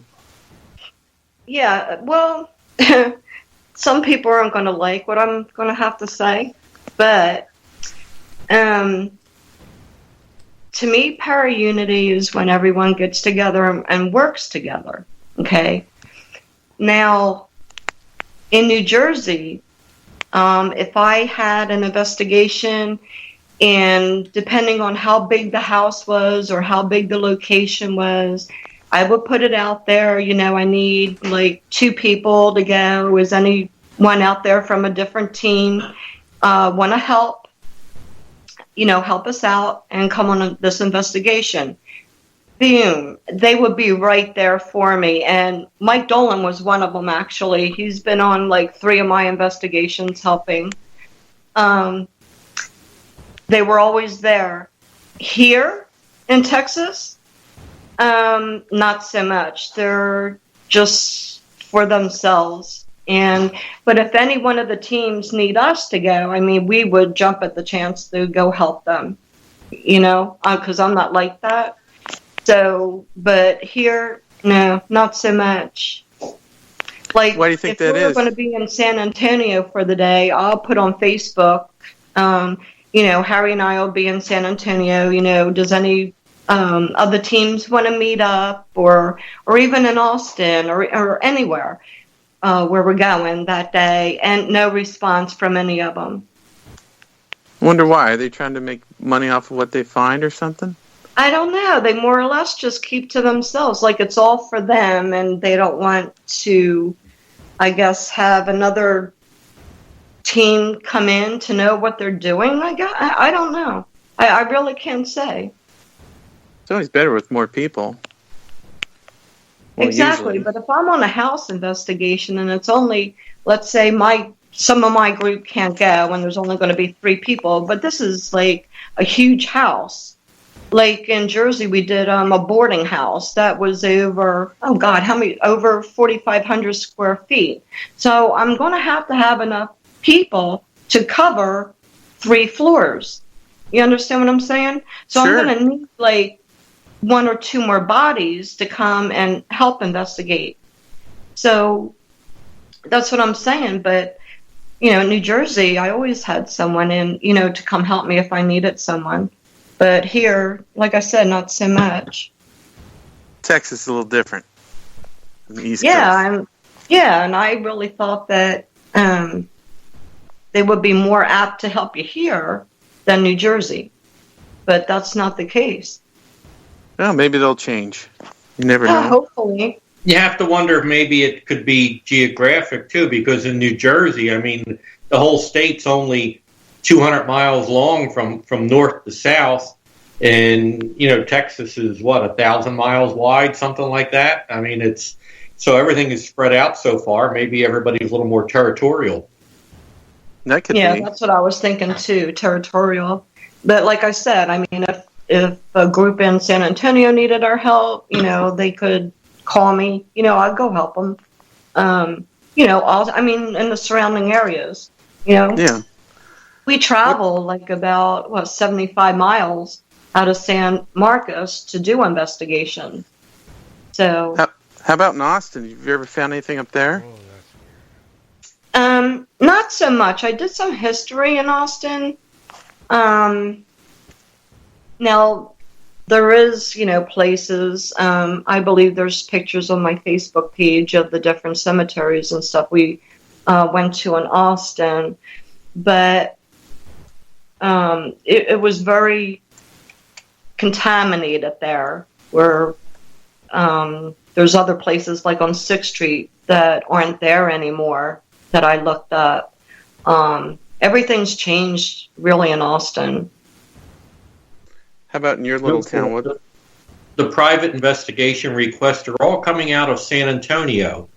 Very, very little here in San Marcos, and virtually none out of the Austin area. And again, I think it's demographics.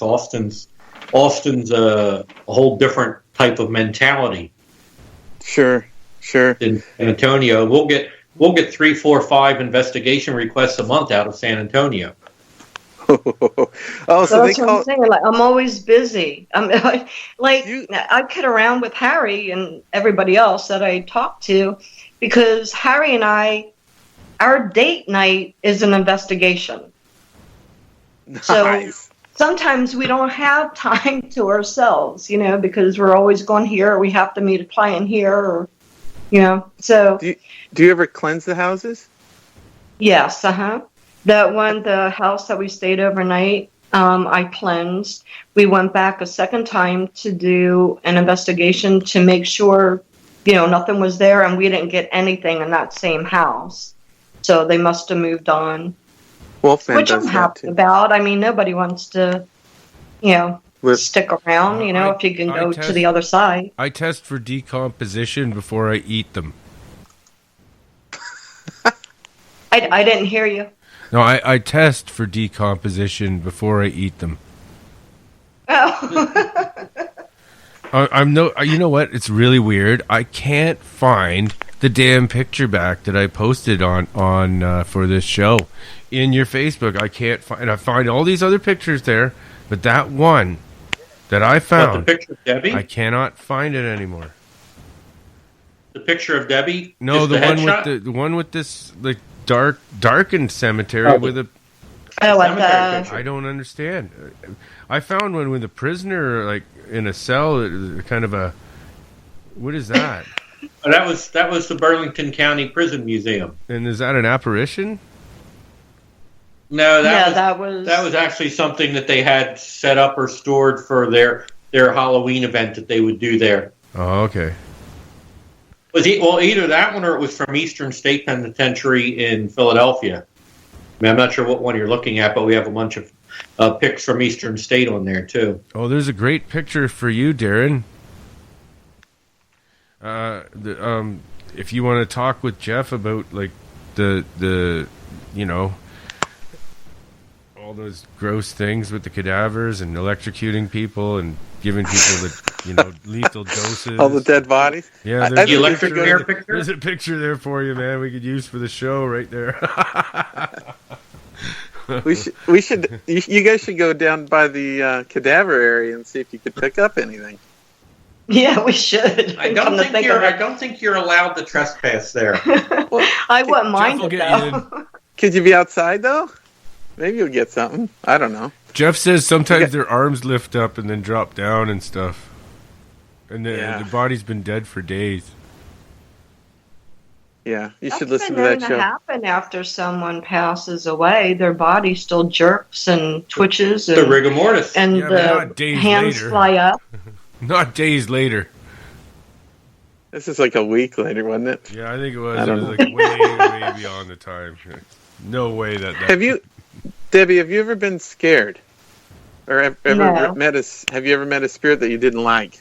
You're like, okay, I've had enough. No. She met a bat she didn't like. Yeah, I met a bat one time.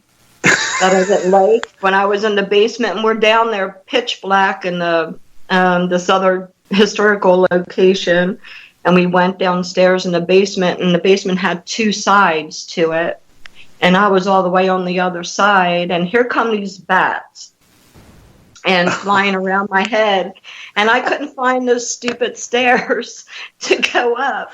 I'm like, well, I'm not going back down in the basement. Yeah, bats are scary. That happened to me once. I was at the Oregon Caves, and it's pitch black, and we had the flashlights, and we just kind of come to a stop, and I turned to the right, and 6 inches from my face is a bat on the wall. Mm-hmm. Scared the bejesus. Luckily, it wasn't flying. It scared me, and then I was These like, were flying. I will show you how it can And he fly. said, "Oh my God, Deb, I saw it. It just missed your head." And I'm like, "Oh my God, where are the stairs?" But They no never run it. They worries, never run because it. I also suck your blood and I fly. It's no problem. But the best video that we should have that we don't actually have on film is right after we got our GoPro camera, we ordered a chesty mount. So Deb could wear the GoPro mounted on her chest as she walks around, that sort of thing. Well, the chest mount showed up in the mail. I was at work. Deb decided to open the package and try it on, and it wasn't adjusted to the right size, and she got the thing on and kind of got all tangled up for an hour or two and couldn't get it out and couldn't move. I thought I was in a straitjacket.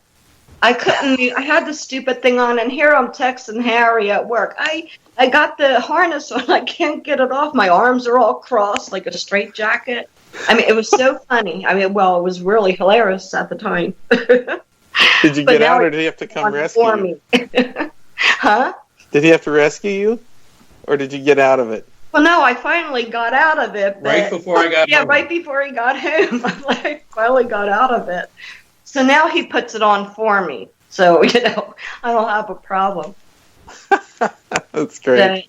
That would have been a funny video to put on there if you had the video of it. It would have, yeah. And, this one time, after we left an investigation, usually, I always say, you can't follow me home. You need to stay here. And I forget where we were at, but I think something followed me home.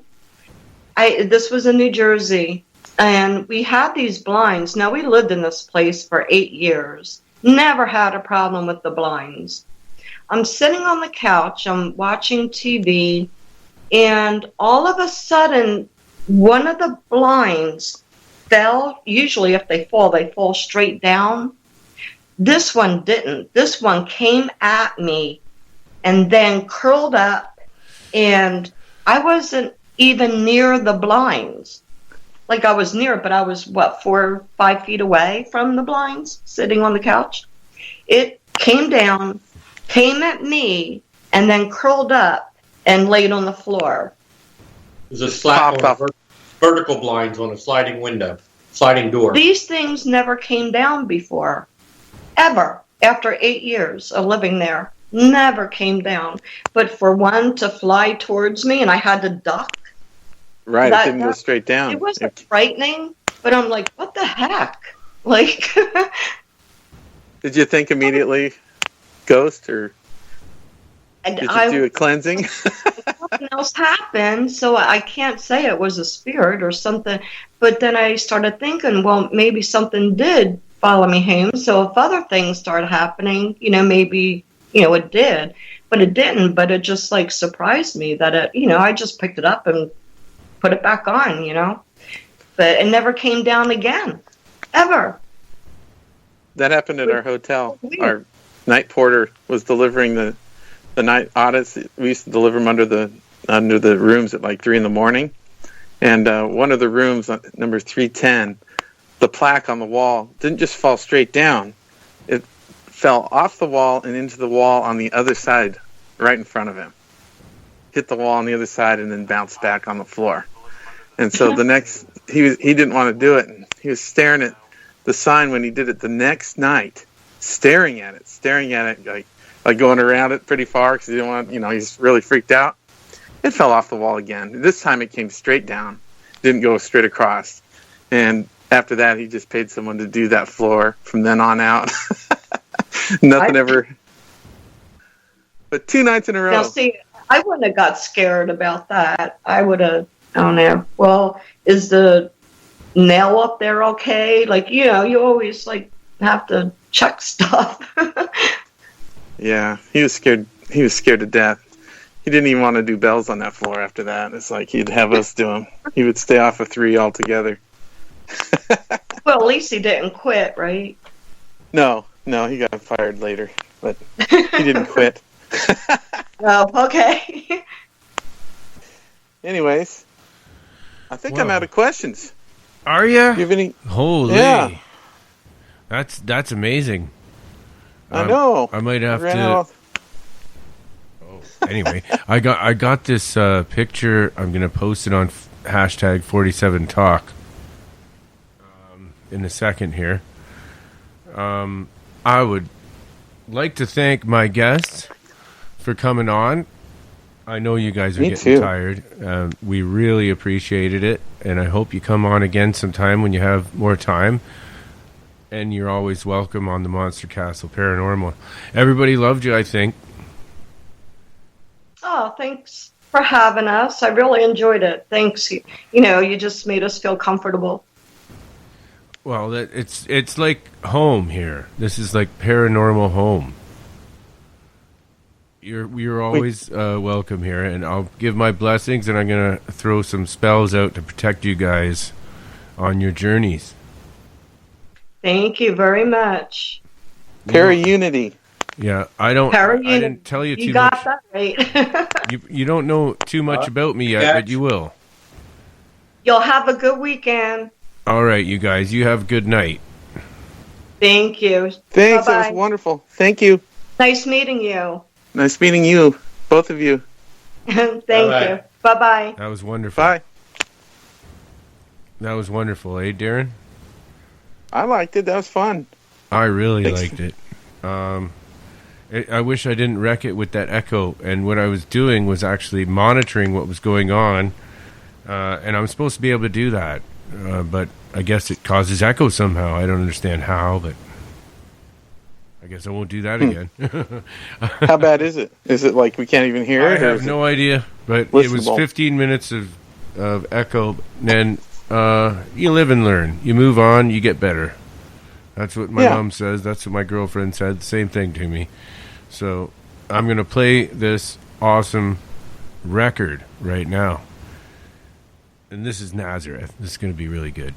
And then while that's going on, I'm going to post that picture on hashtag 47talk so everyone can see that. And then we're going to come back and we're going to throw the Hillary bomb, I think, and we'll try to get Jeff on here.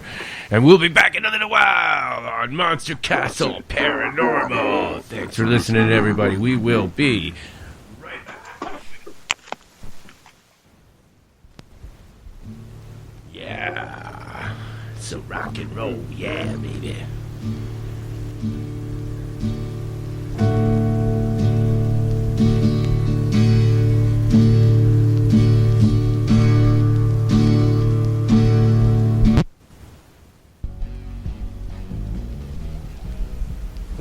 song. Wait.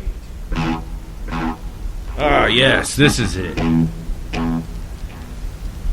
Shapes.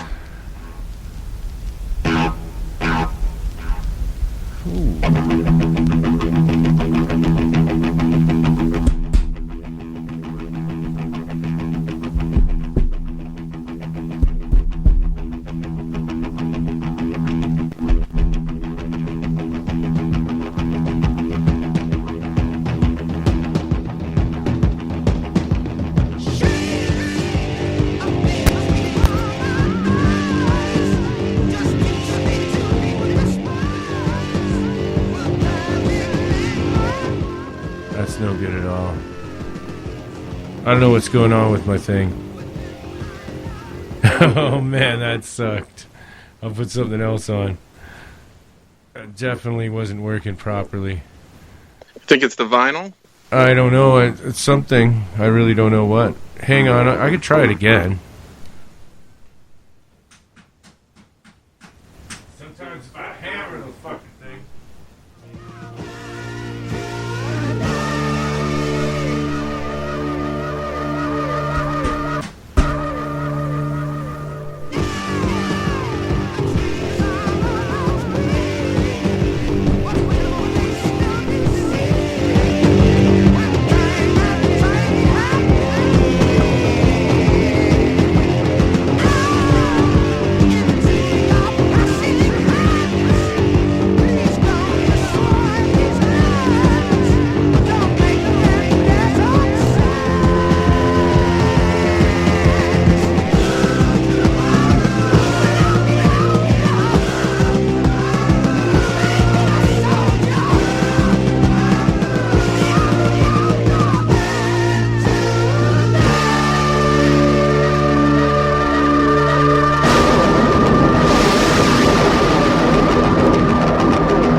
Oh, yeah. Shapes of Things by Nazareth. Wants to join? Can you add him? Who wants to join? Jeff. Okay. He should be able to just join in. But I'll try. We'll try again. Okay.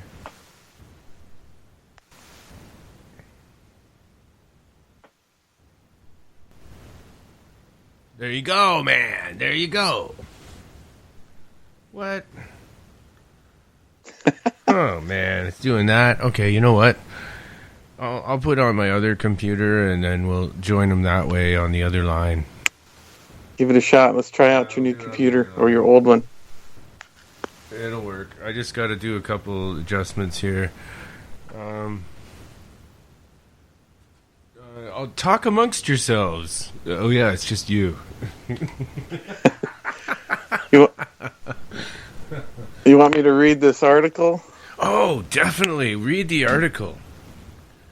All right. Well, basically, I have a friend that was on before, and he talks to the New York cops. And evidently, the story's real, but it could be a fabrication still.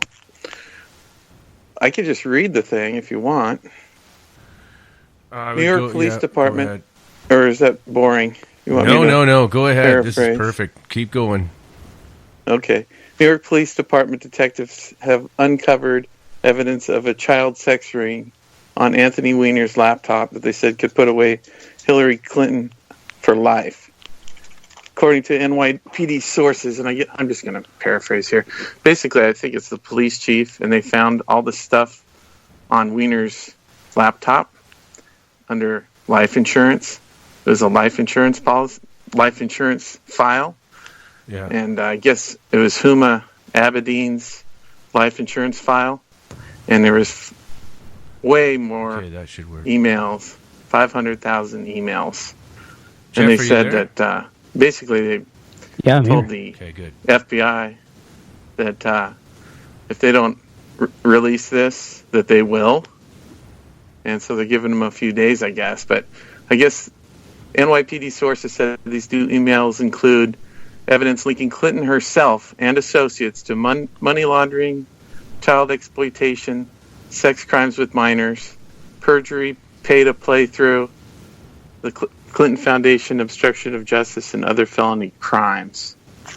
I guess there's pictures, too, and they prove that she went to the Epstein's pedophile island 8 times, and, of course, Bill Clinton went 28 times.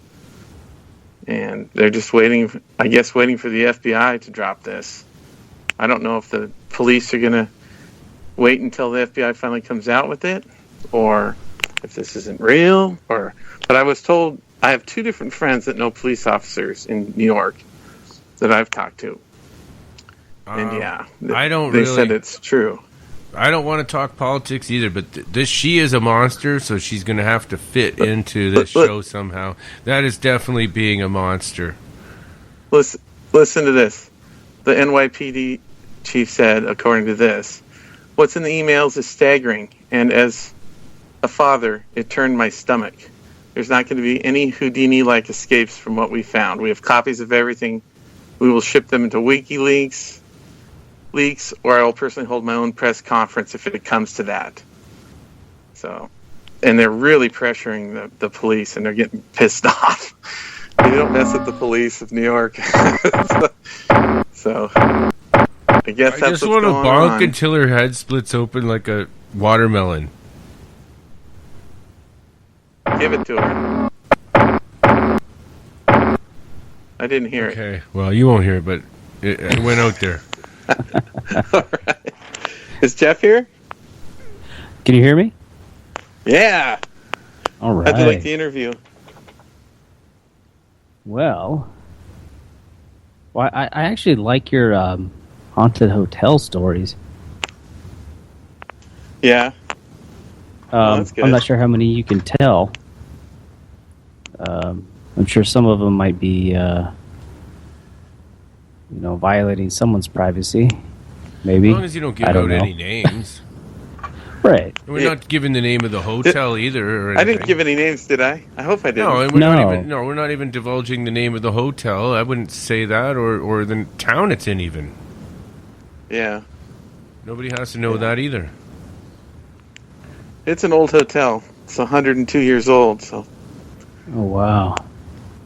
And obviously, there's probably been a number of deaths there, whether it be like a murder or suicide that you know of.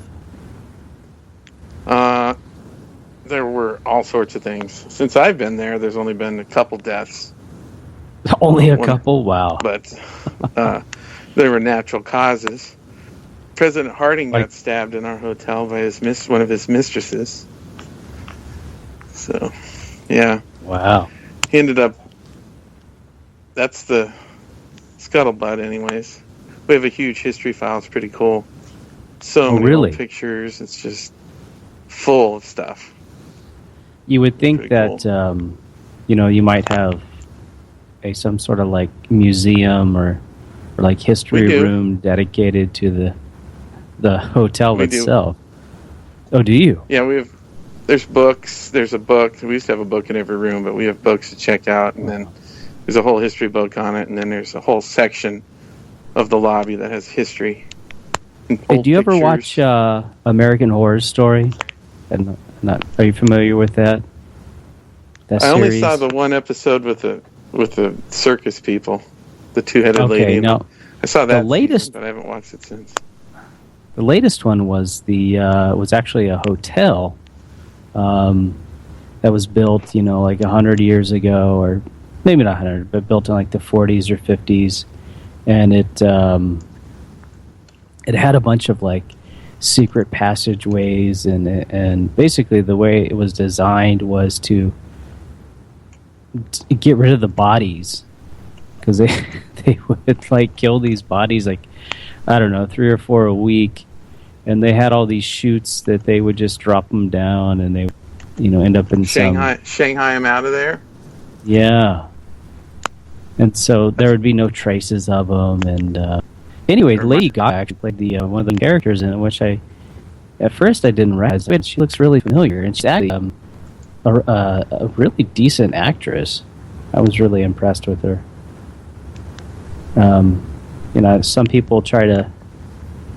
Some artists, try to go from music to acting, and vice versa. Actors try to like produce an album, and rarely does that ever work. But it was the American Horror Story. It's a creepy, kind of evil type of storylines, and they have anyway, I've seen all of them. Maybe that's just what I like. I don't know. It reminds me of that girl that got stuck in that water tower. We've never talked about that on this show. Right. We never talked about that story. Well, I've seen the some of the video of where she was like in the elevator, and she just started like freaking out, and then she's talking to somebody. She's just scared of something. Darren. Darren. Yes. You gotta put a picture up on Skype so that it feels like you're staring at me, because the other Jeff's feels like, and then I got one on each side, and it's like you're right in the room with me. Cool. Yeah, you gotta put a picture with your eyes just staring at me. Spooky. Put something spooky on, like a cowl over your head, like the way Jeff did. Yeah, that's sweet. I'm just kidding. I love you. Have you guys heard about the new TV show on Monday? No, tell us. People of Earth? That's the one I was going to ask you about. What's it all about? Alien abduction. No way. It's a comedy.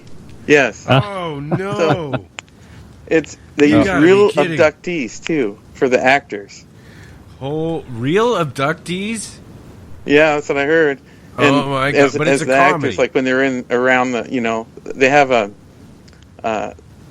doctor. What, they steal off our show or something? Real abductees, and it's a comedy? Come on. Who started this shit? Yeah. Hey, Jeff? Hey, come on.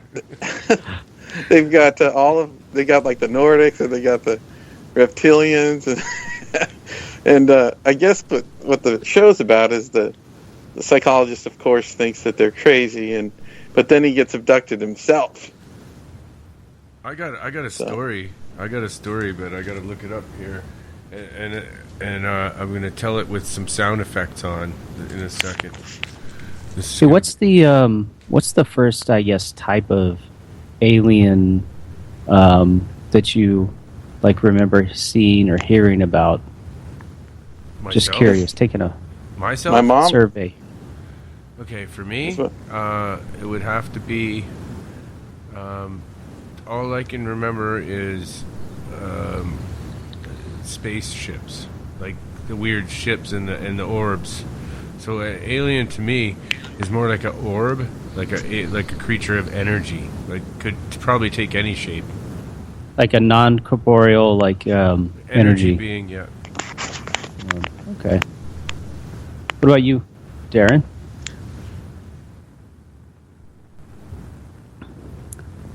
Darren. Uh-oh. Maybe he got abducted. Oh, man. Just at the right time. Because he come back and tell us about it. Yeah. Saved by the anal probe. Yeah, he's gone. He's gone. He's off Skype, man. Maybe I can... I wonder what happened. He's on. He's showing up on mine. Says he's online. Anyway, you know what? It's a half an hour again. I could probably put a song on, and then I'll try to get you guys both together. Yeah, he's calling in on the wrong line. Okay, let's try this. We got a missed call from somebody. Let's go here. Yeah, that was Darren. Let's go and re-add him, or I can. That was Les. Boys. Hey, how's it going, Les? Good. How are you? Yeah, that was Darren. This is Les W from DM Talk. Oh, you got our feed going on there, don't you? I hear some echo. I hear you, Darren. And we have Les on the line as well. Yeah, we got Les, but Darren's not there yet. I hear yeah, Darren. I'm here. I hear you, Darren. This is Les. Oh, we have Les on the line as well. Well, how you doing, Les? Hey, Les, turn off your listening device, because I can hear an echo from us. Mine? Yeah. All right, I'm off. Right on. I'll add Darren into this call. Hey, Les, have you ever seen what was the first alien you saw? You know, fictional or non-fictional? You talking about a TV show or a movie or something, or the very first picture or in person that you saw? I didn't catch that again. Say it again. The very first, what was the first image of an alien that you had? I guess I'm just, if we just talking about something on TV or I'm talking about the very first one. I think Twilight Zone had some pretty few scary ones during that time, because the other stuff, like the B movies back, long time, whenever. I mean, they weren't scary; they're just kind of fun. But the real scary ones kind of started appearing, like in Twilight Zone. There's one or two in there. Okay. But you're talking about People of Earth. Yeah, that's the first I've heard about it. But I think it's a great show. It's got some good potential.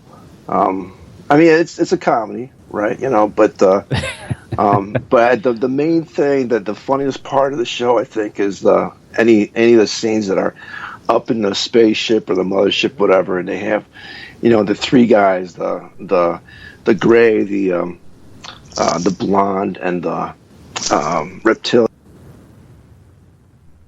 Huh. Their names, like Dan, and I think the gray, his name is Jeff. But I think it's hilarious. I think it's a good show. It should be pretty good. But then the rest of the show is cool. That can develop also. Darren? Can you guys hear me, Darren? Yeah. Marcus? Marcus won't be able to. He's not on. But Darren's getting added. If you just notice what I'm trying to do. You guys go ahead. You're doing awesome, man. I'm listening. All right. I had two Skypes going at the same time, so sorry about that. Yeah. I was confused because, I run 2 or 3 computers here, so. That's what I'm doing, too. Well, mine's actually, I run a couple virtually, and then I run my main system. I've got a killer desktop, with like 32 gigs of RAM and a couple screens. Anyway, so maybe the show will be good. I'll have to check it out on Monday. Do you know where it's playing, or where can I find it? If it's what? Oh, the rating? Yeah, no. Where can I find the show? Where is it playing? Is it on TV or is it Yeah, it's streaming? on TBS is showing it. So it's like, I don't know, 8 or 9, depending, like time zone, of course. But I mean, I think it's 8 Central Time. Oh. So Okay. TBS and I guess So I'm the not a big first fan of Conan O'Brien, but I guess he's producing this show. So really have some good good writing for it. Yeah, I just pulled up the wiki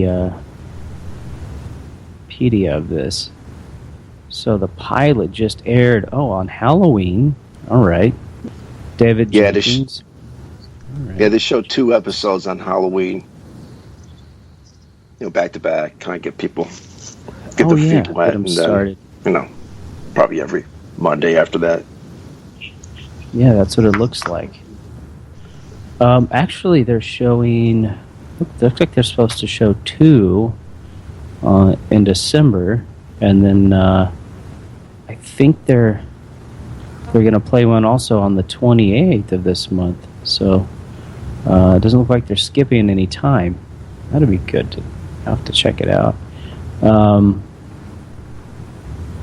They didn't quite reach a million viewers, but it just started, so I haven't heard about it. This is the first I've heard about it, so hopefully other people get a chance to check it out this Monday and see the first 2 episodes.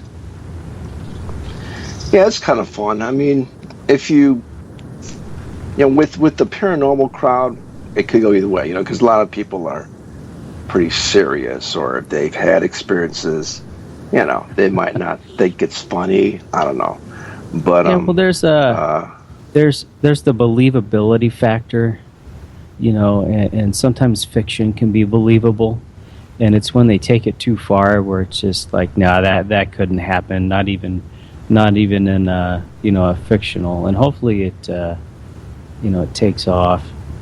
Because for me, it's like they put out these new shows, and it's like that's just not believable. They're making too much up, and it doesn't seem right. It has to be believable science fiction for me to watch it. It has to be believable. It has to make sense scientifically. I have to use my mind and figure it out and think, would that actually work? And then if I go like Star Trek, if I go, yeah, that would actually freaking work. I like it. That's cool science fiction. You know what I mean? Right. I think we got Darren. Yeah, it does make sense. You do want to have, when you're watching a drama, type of sci-fi show, which I think Star Trek does a pretty good job with it. They thought this stuff through, so then even though it's crazy world of future space, but it still kind of makes sense in your own mind. But what about you guys? Right. Well, they kept the physics. See, I like comedy too. So right. So this is a blend, and I like it. And they threw that in. That's why I love that show. Once in a while, James Kirk or the Klingon would say something to Bones, and it would just crack you right up. Oh yeah, and that's a perfect mix because you don't want just